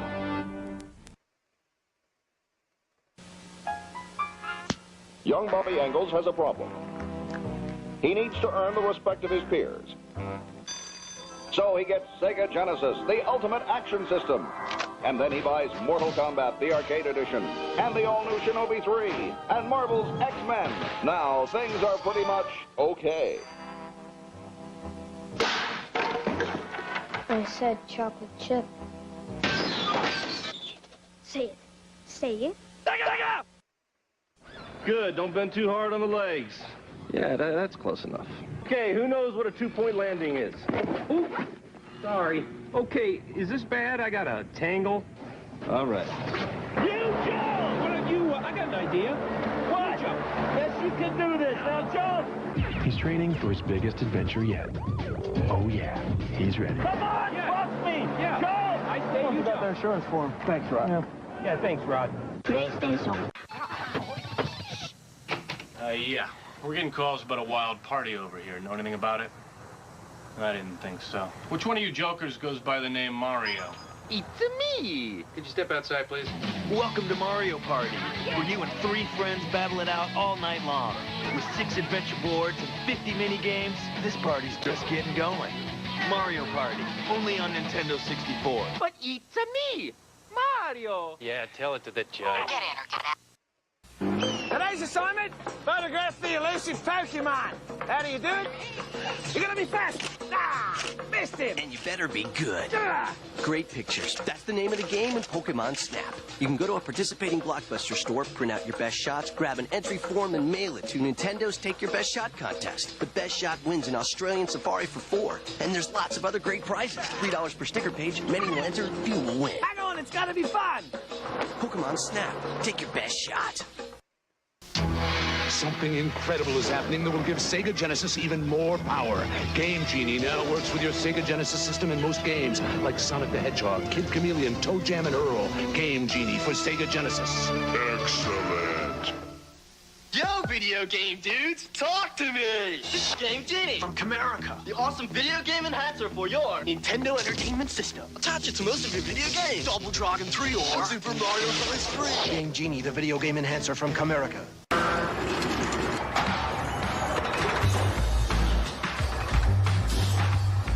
New Game Boy Pocket.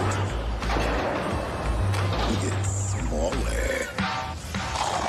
It's thinner.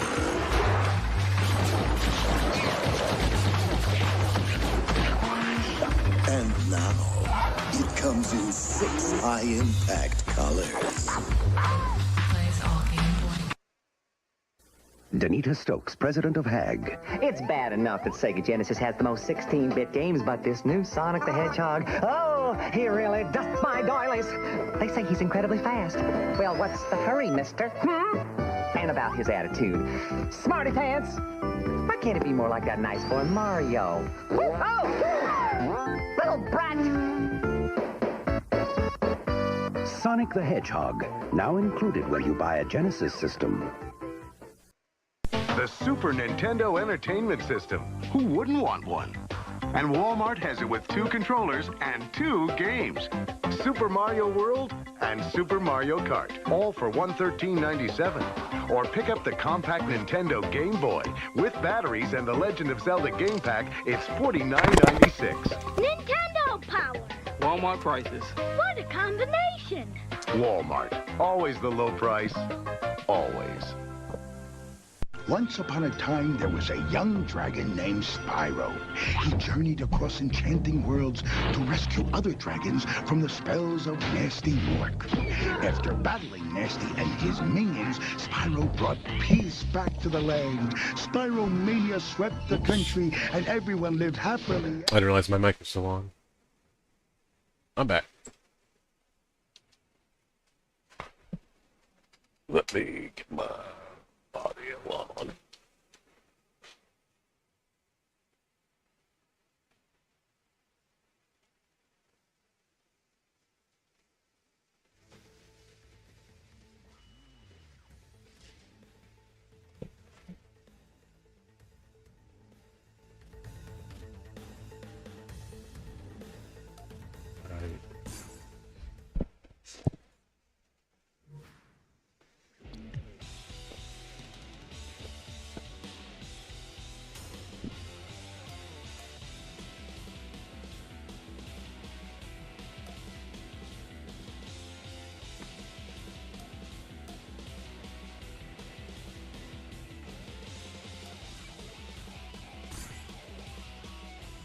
We'll do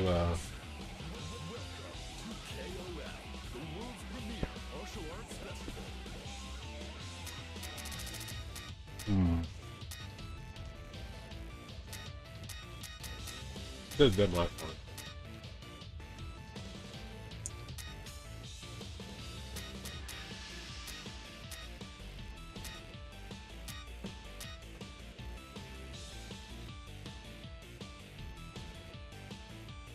Big dash.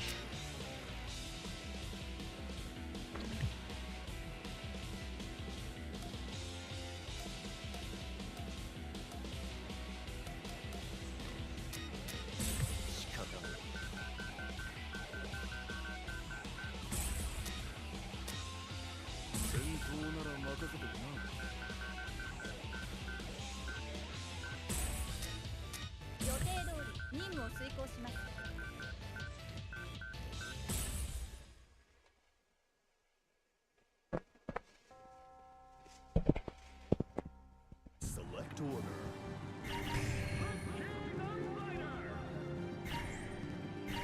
Taikoのパワーを見せてやろう。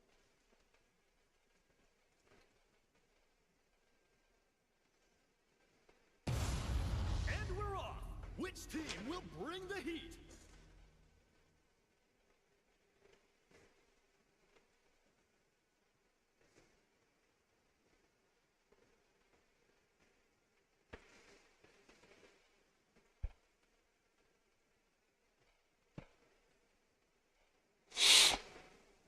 Which team will bring the heat?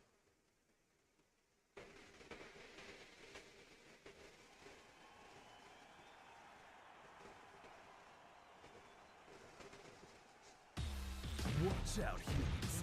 Dinosaurs aren't extinct yet. The king of dinosaurs. Please. Round one. Ready? Go! Please come for me. Come in me. Wait, what? Oh, shit. King of dinosaurs are so hot. Very good. I spoke too soon.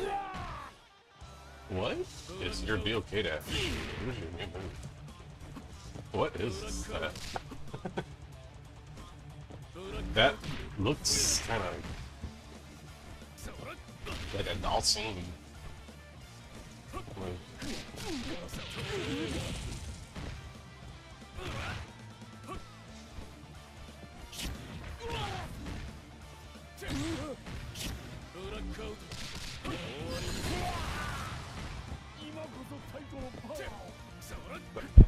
Why you get so long?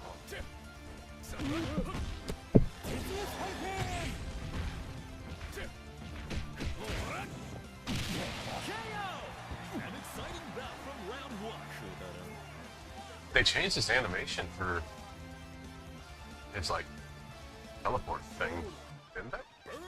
Why does he get into weird meditation states? Or man, I'm just... No, it's just the graphics. He's doing what he usually does. It's just he fades out. Varies. Very fast. I thought he was getting in like into a Dalsine stance. I didn't see. He's doing his dash like he usually does. My bad. But when you see him at like the height of the animation, it looks like he's just getting into like a cross-legged stance. Or maybe it's just Ramon. I'm insane. How does this work?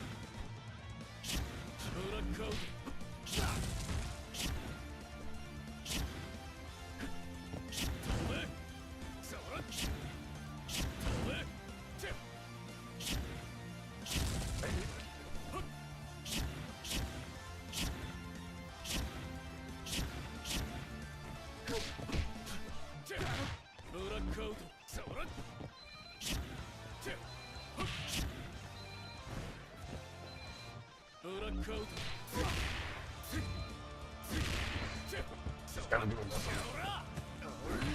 I'm trying to figure out this dumb move. It's like only way of doing a projectile. Perhaps I should just look at the fucking command list.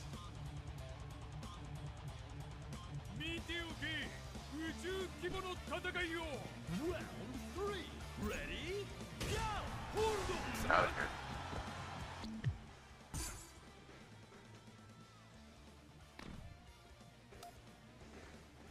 Actually, I'm gonna do something. It's so boring when it's easy, so I'm gonna put it up a bit more difficult. Not too much. But also, I'm going to do this.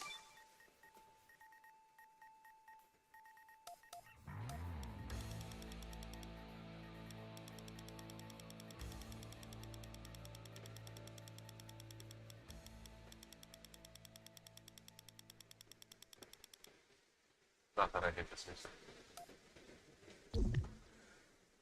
But I hate that you can't play the other tracks like in Street Fighter 6. I wish they would change that. So, let me do this. If I can find it.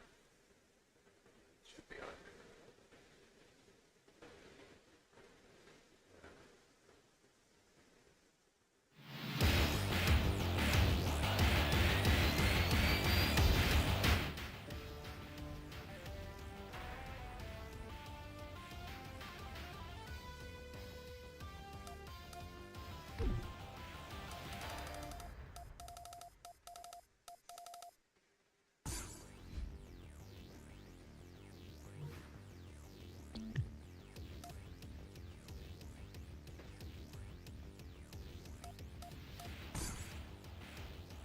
Select members. This year's Dream Match kicks off with an absolutely stacked lineup. 戦闘なら任せ。目標を発見しました。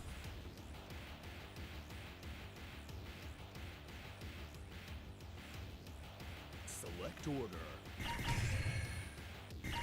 Game on!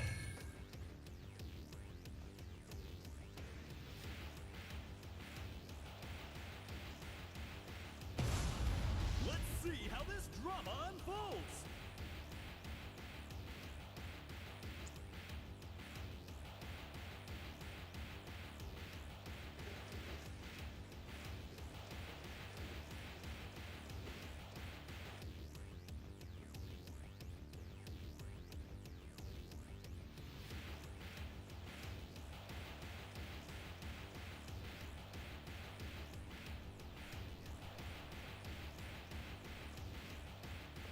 Come on, it's time to get serious. This legendary wolf is gonna show you the ropes. Hey, come on. Hey, get ready. Round one. Ready? Go!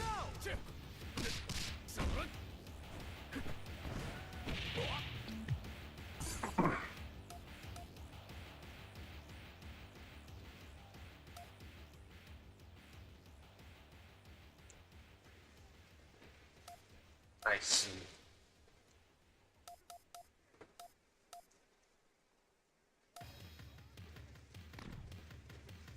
What the fuck?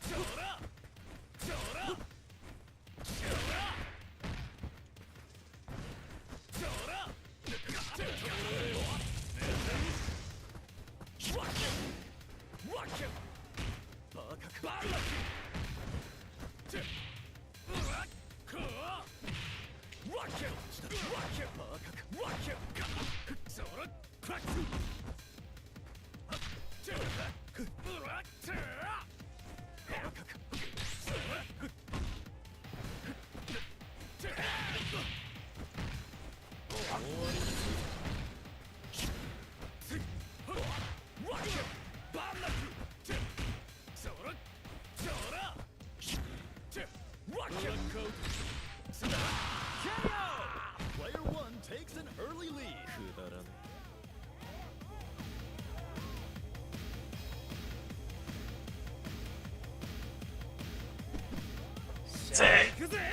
Round two. Ready? Go!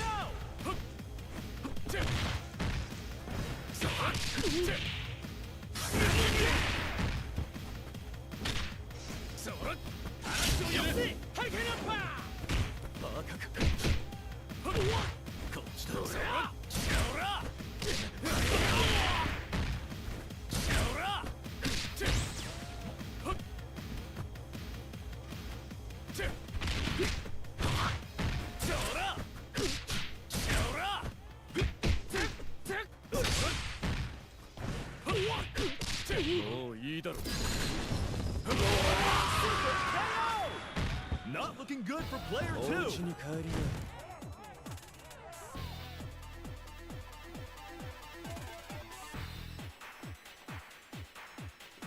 Mayu, reach for the top.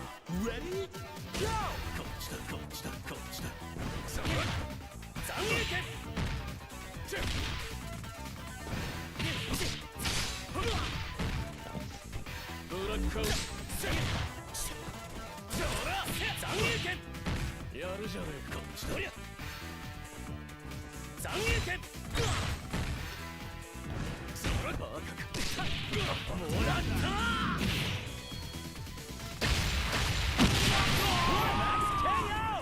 Player two finally takes the round.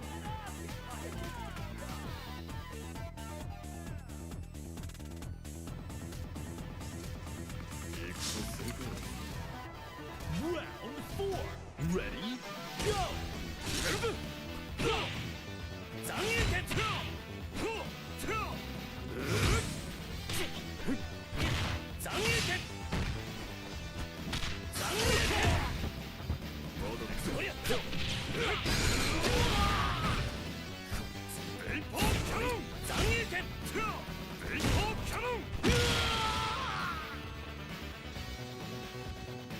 The goddess of victory smiles upon the winner.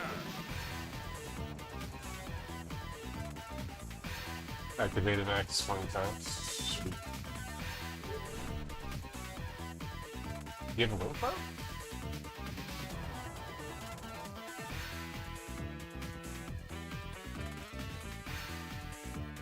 They're not DLC, are they? No.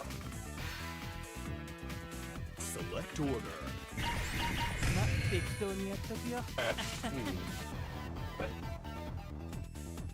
What are you? Alive? Dead? First came Your back. next challenger is And it's Team bad. Ash. That's slower.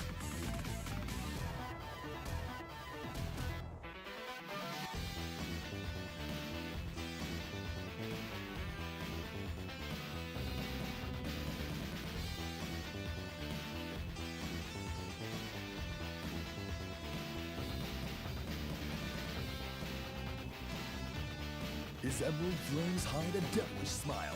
Take him lightly and you will get burned. Ash Crimson.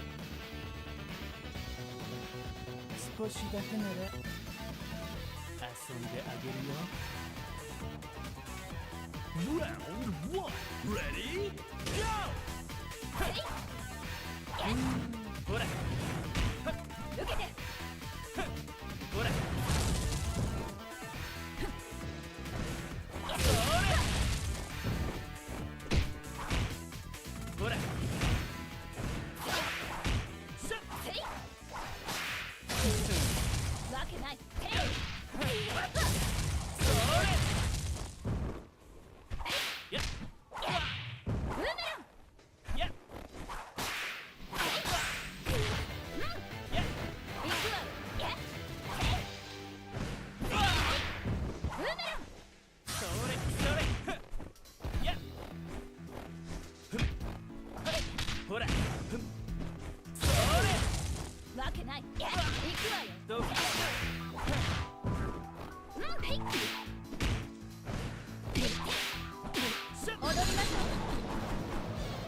KO!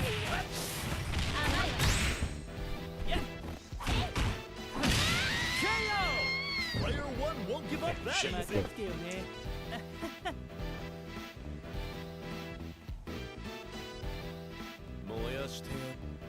Now or never. Ready? Go!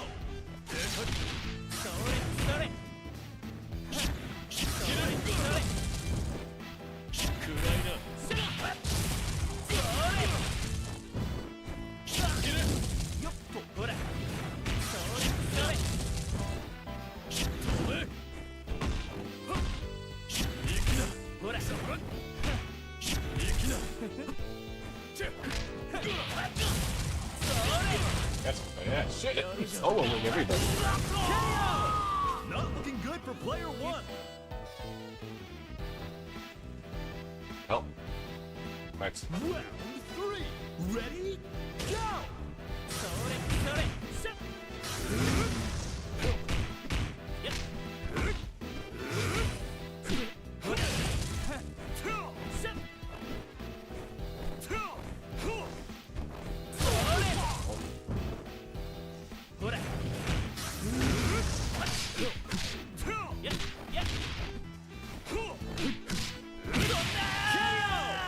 Showing their resilience here.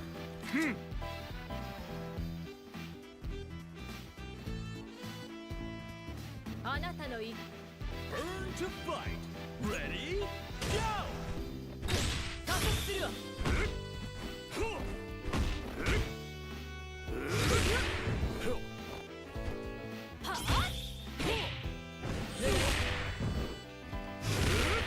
Baseball cannon! Baseball cannon!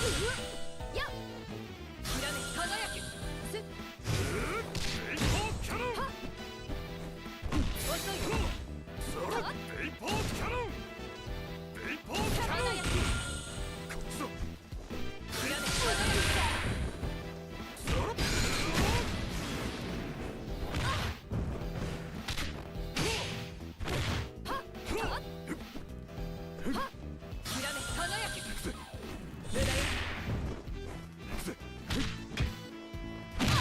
KO!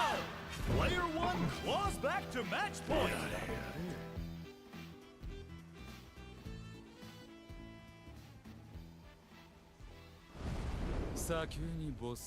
Final round. Ready? Go!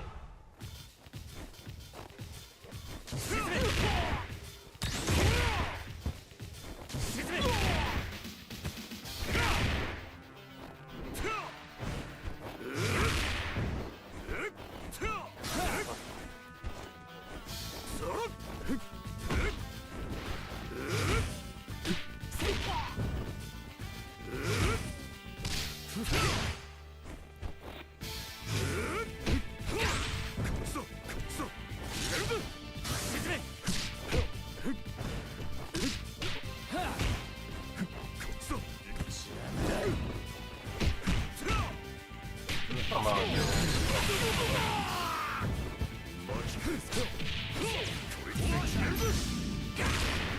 This move might decide Yeah, you pervert.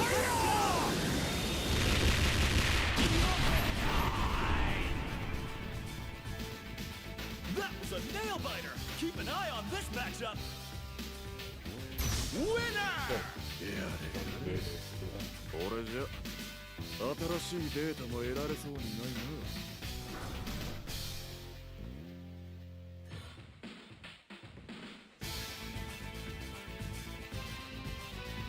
Select order.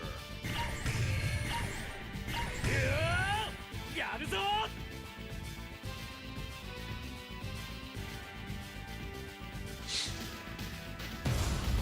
Your next challenger is Team KOF.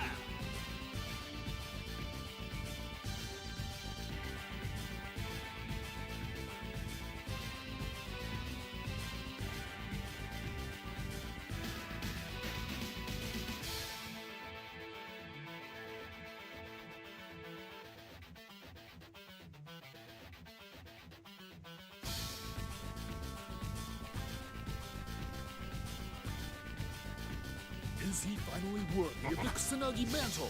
A future master with a blazing fire in his heart. Shingo Yabuki. できる限りの精一杯よ。Round 1. Ready? Go! 甘いぜ。シンゴキーク。そらおりゃー。行きな。行きな。行きな。ブラックアウト。行きな。行きな。そら。行きな。なんか違う。ブラックアウト。こっちだ。シンゴキーク。シンゴキーク。行きな。イライラ。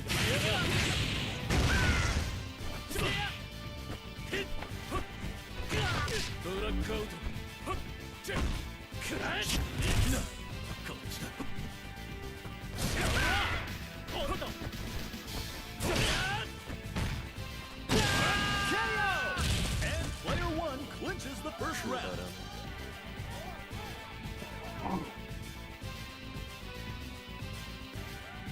さて、イメージ通りに動け。これ。Round 2. Ready? Go!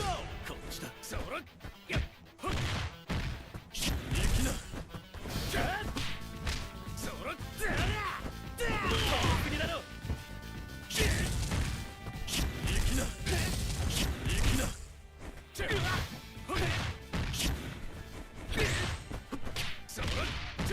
そら。行きな。そら。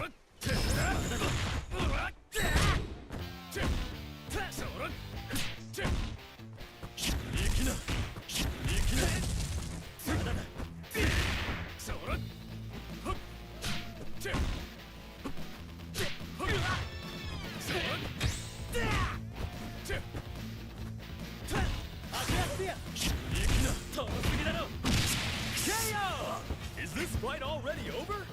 お家に帰りな。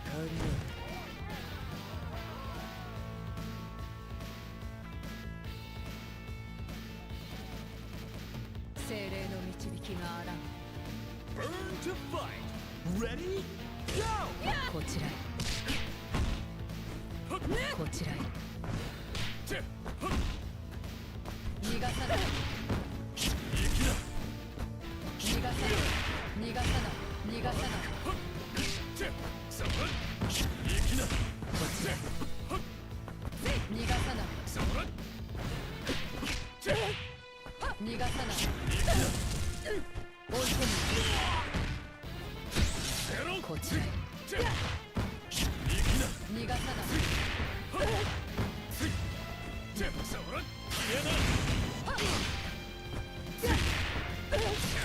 予定中。運命が覆る。 This competitor is too strong. Can anyone stop her? Winner! やるじゃねえ。その実力、少しは認めて。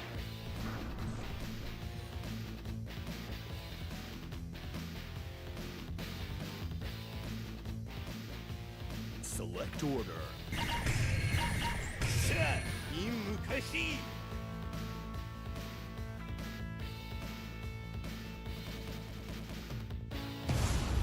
Your next challenger is Team Ikari.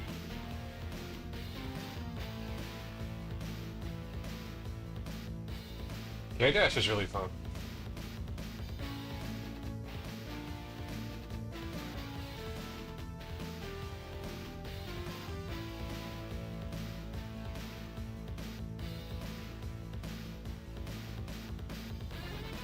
He's survived countless wars with a tank-busting punch.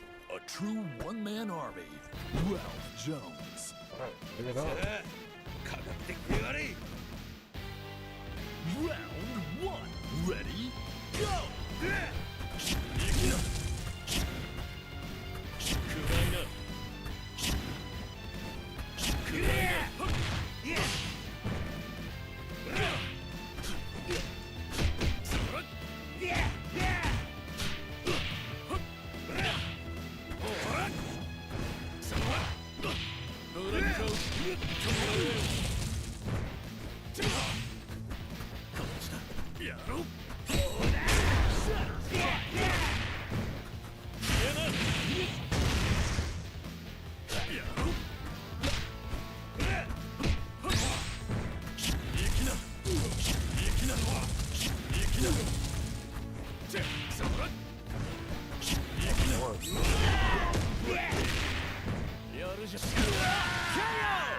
Player 1 takes an early lead.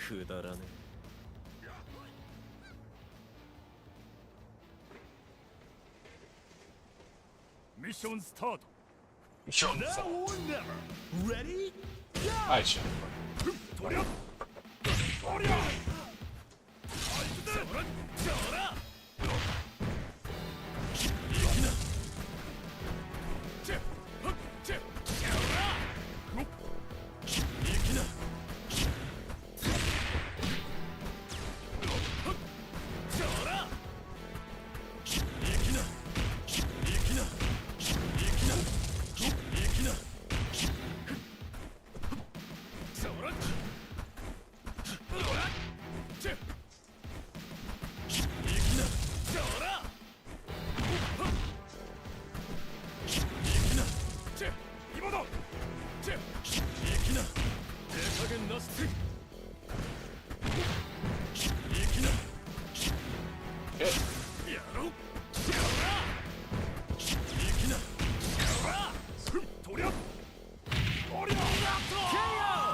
Player 2 wastes no time evening the score.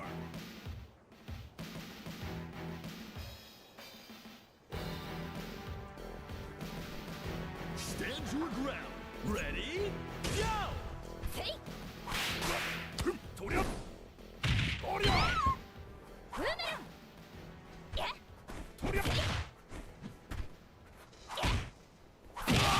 KO! This is match point for player 1.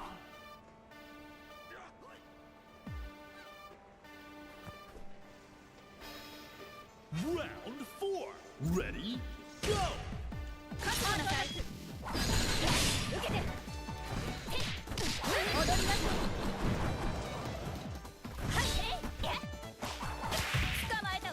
That's so cool.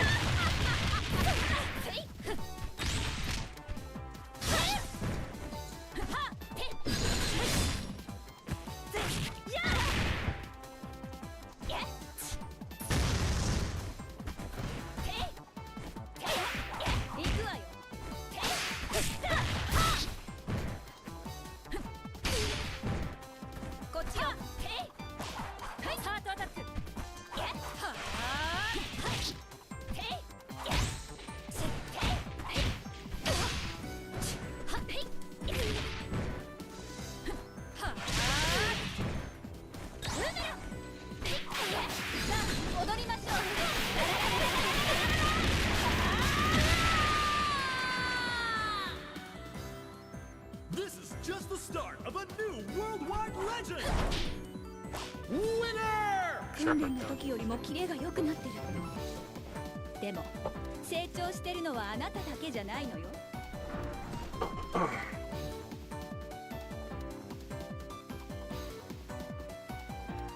Select order. 国の血が騒ぎ上がる。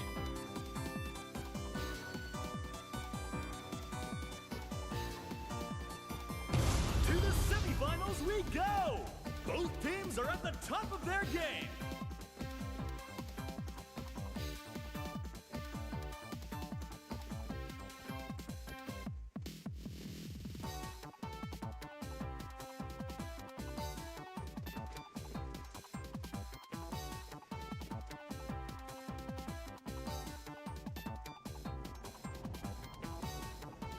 The successor of two legends. Will his heritage decide his future? Rock Howard. Round 1. Ready? Go!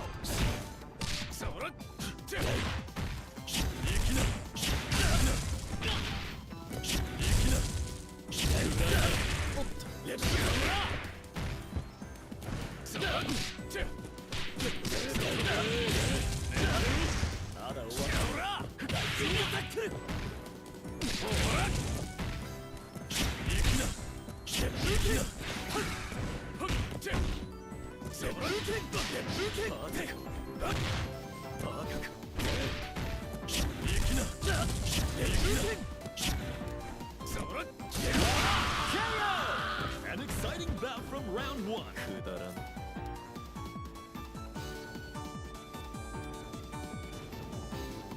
最後まであがき続けるがいい。Round 2 Ready Go!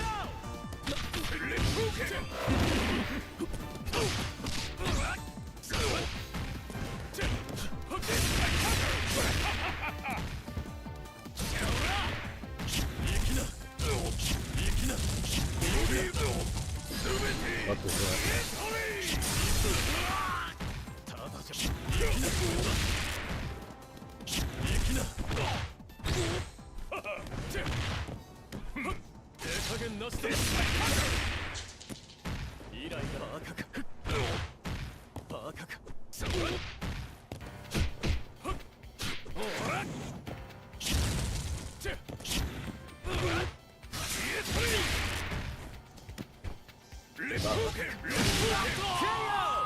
Both point characters are knocked out.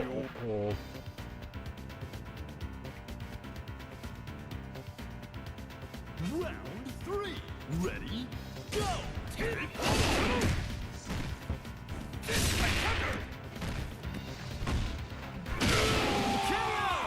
Player 2 needs a miracle.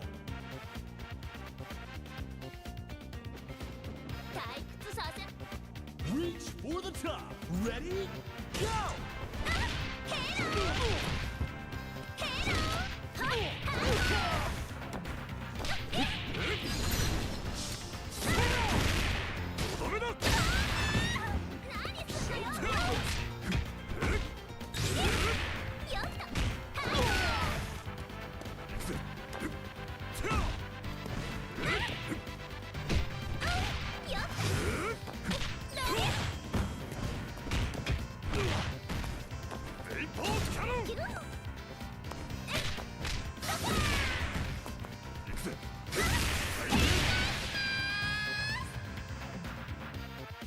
What a great fight!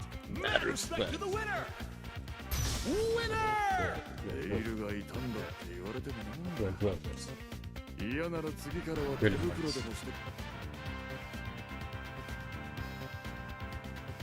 Select order.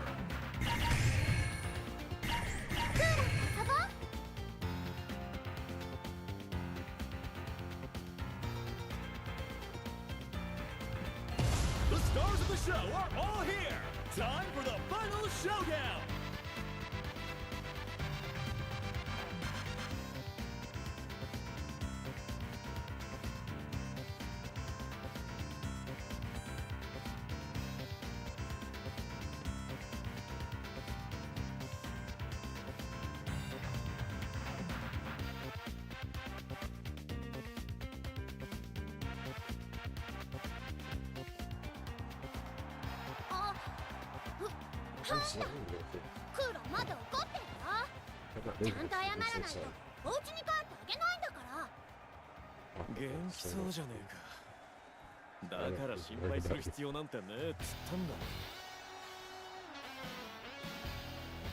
Round 1, ready, go!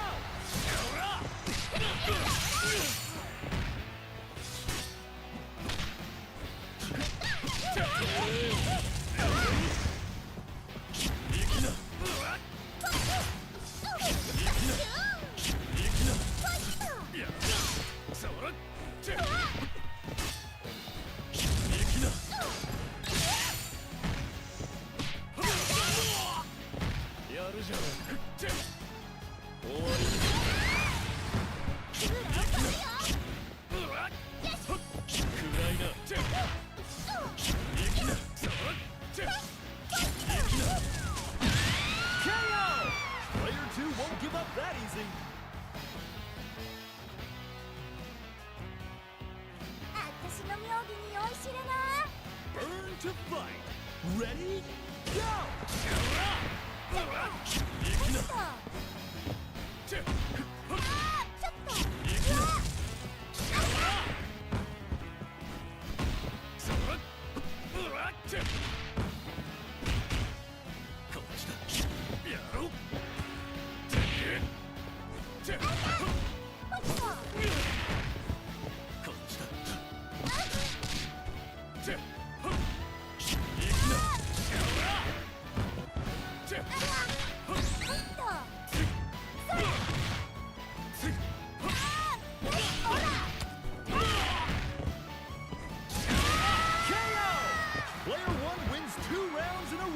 ちにか元気そうじゃねわざわざ俺に会いに来てくれたって軍人さんのお使いをするくらいしか能がねえ欠陥品だよ自分の力の制御もろくにできなかったてめえにだけは言われたくねえなくだらねえ挑発してる暇があるならかかってこいよ粗悪品くんこの適当な野郎が二度と立てないよう徹底的にぶっ潰してやる Reach for the top! Ready? Go! ただじゃほらほらよそら行きな行きな行きなつい行きなはっついおらやろうてやったくったなほらほらよおいおい喧嘩売ったのはてめえだぞ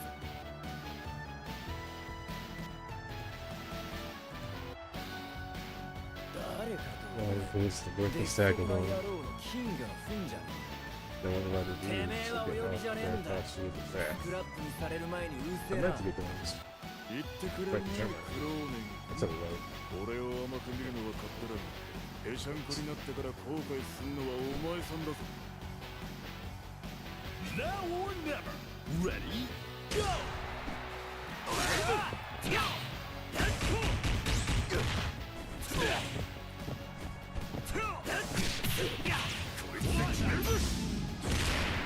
This move might decide the entire match.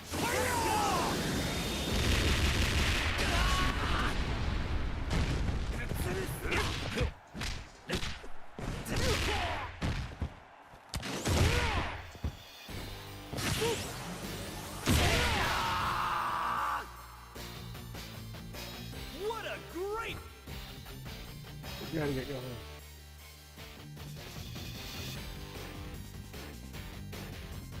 Select order.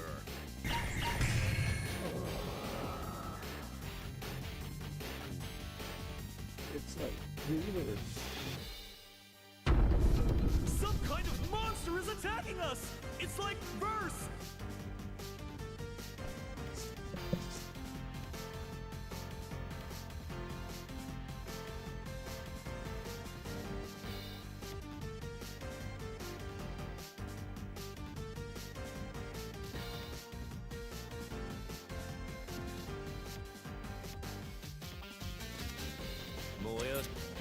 Round one, ready, go!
All eyes are on the winner of that fierce fight! Winner! リベンジマッチの前にもっと腕を Alright. Select order. Okay.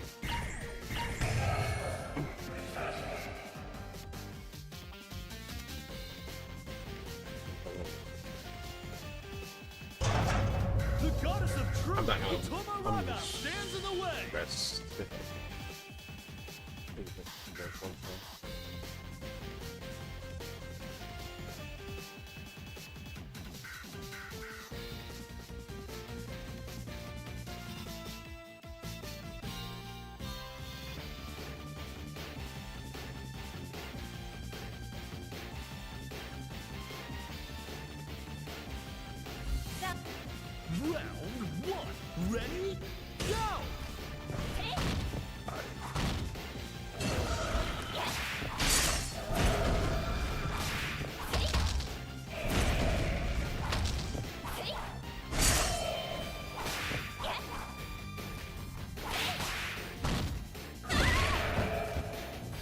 Oh,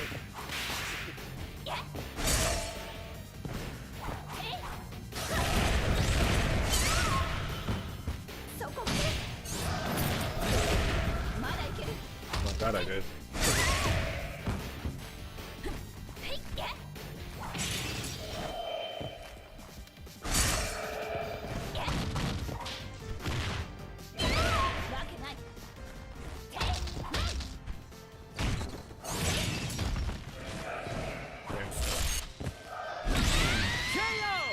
An exciting bout from round one. Stand your ground. Ready? Go! Oh,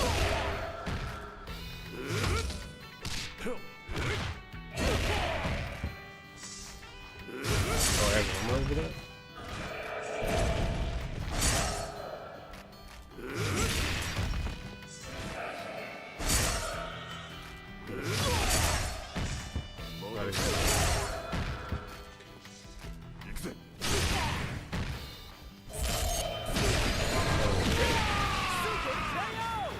Player 2 takes another round.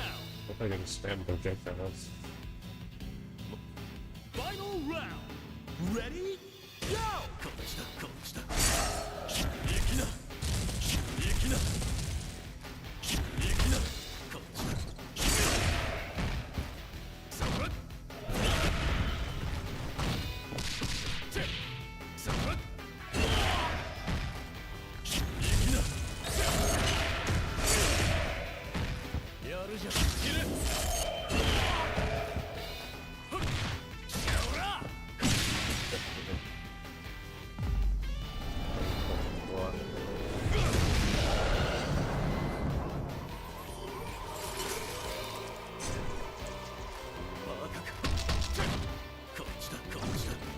God damn.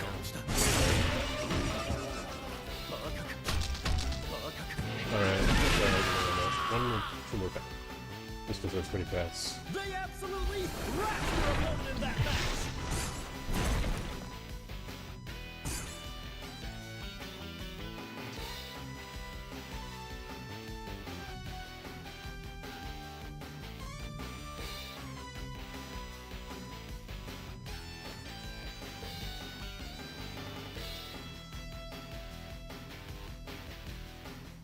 It's kind of violated.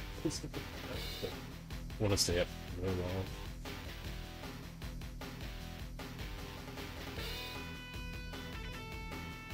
Round one. Ready? Go!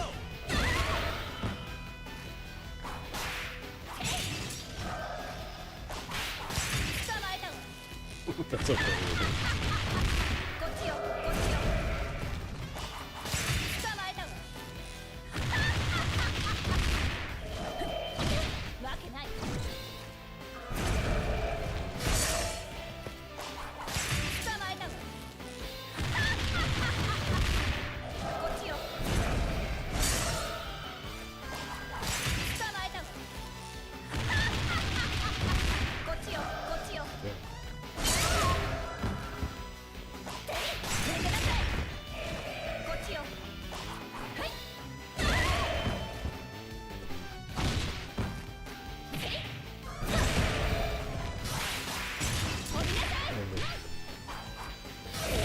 Pretty good against us.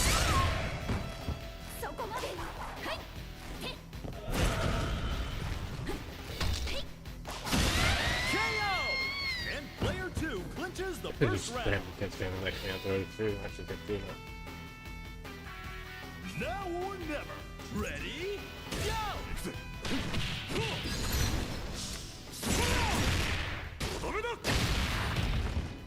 Nice combo.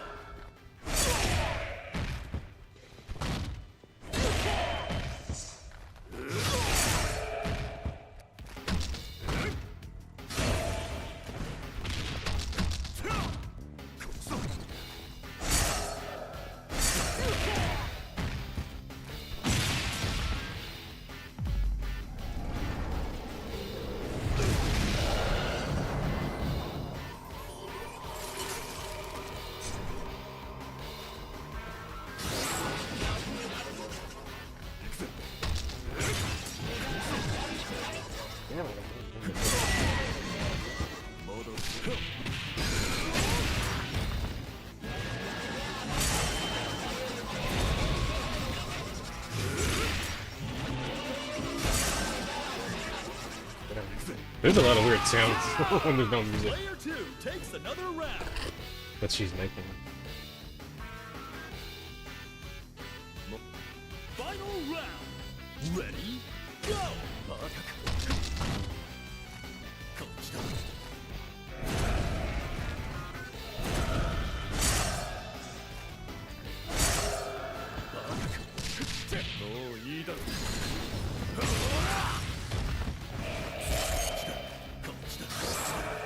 Damn it.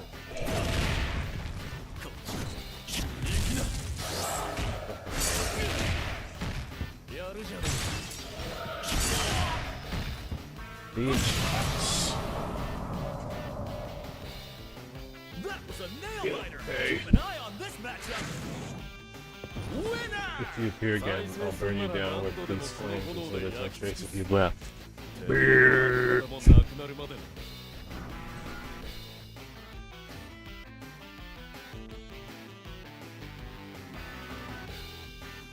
Dead.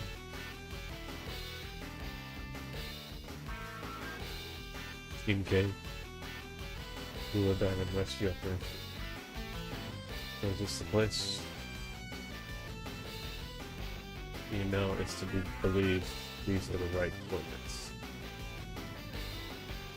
Here, look. You're ready to hand over Blue Diamond and the Pacific's native home. No mention of a ransom that rings a rule on those. If it's something more than a practical joke. At any rate, be on your guard. They're telling us to go down. I can't imagine a Liz Fuller without a fight. Damn it, let's make the trade without any fuss. This would be nice and easy, no chance of that happening. Whatever, the go it is, it's nothing that Sparks can't handle. Yeah. Yeet. What? Damn. Yeah. Ah, come on. You okay? That was way too close. Nice catch, Diamond. So just still lighthearted ending? What's going on? It's in more than one ending. They're long gone. Oh, it's really going back. I figured it would do that, but I guess it's too big.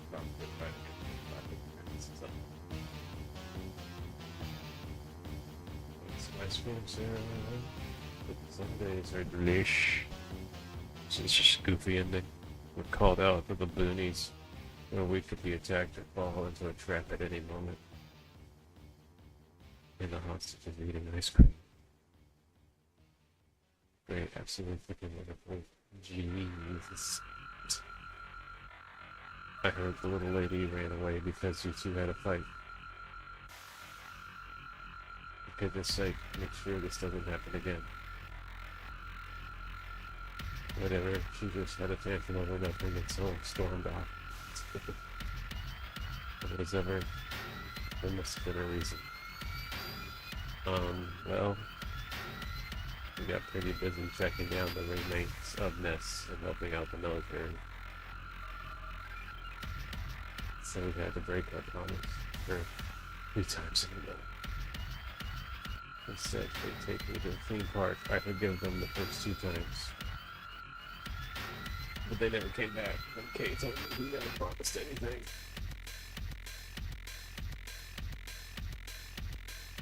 Fortunately, promise on someone doesn't make it binding. The shoes who think me or the big guy would fit in the theme park, don't be so mean. You know, everyone's so worried, don't run off like this, okay? Everyone's worried, you okay? Ever. Ain't that right? When you heard her scream, your mind like you're being chased by a bear. Really? I didn't do that for you. I just figured those assholes were here, that's all. So you were worried, thanks. Like hell I was. Yay, we're all friends again.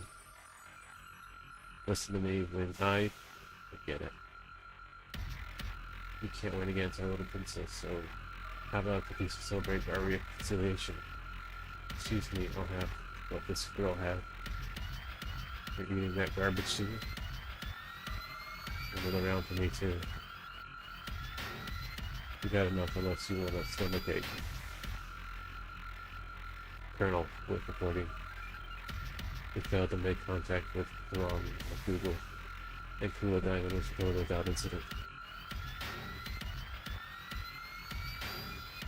She's unarmed. Yes. Yes. I will submit a detailed report later.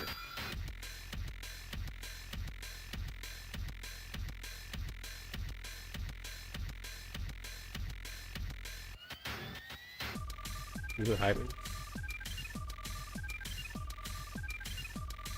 I love this season. From 99.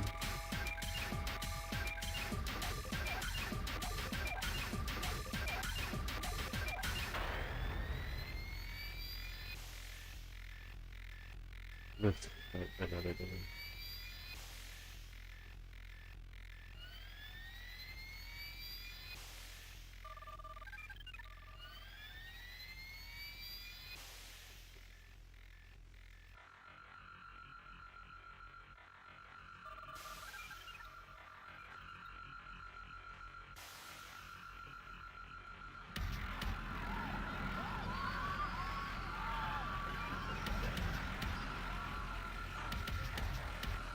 Oh, let's try that one next. Hey, don't laugh like that. You're up, partner. Little bite? I really wasn't sits around me.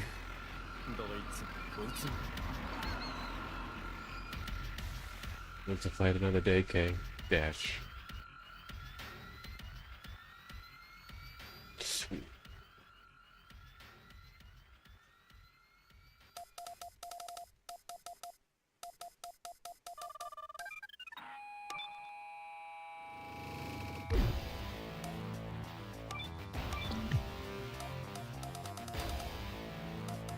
A lot of moving shit.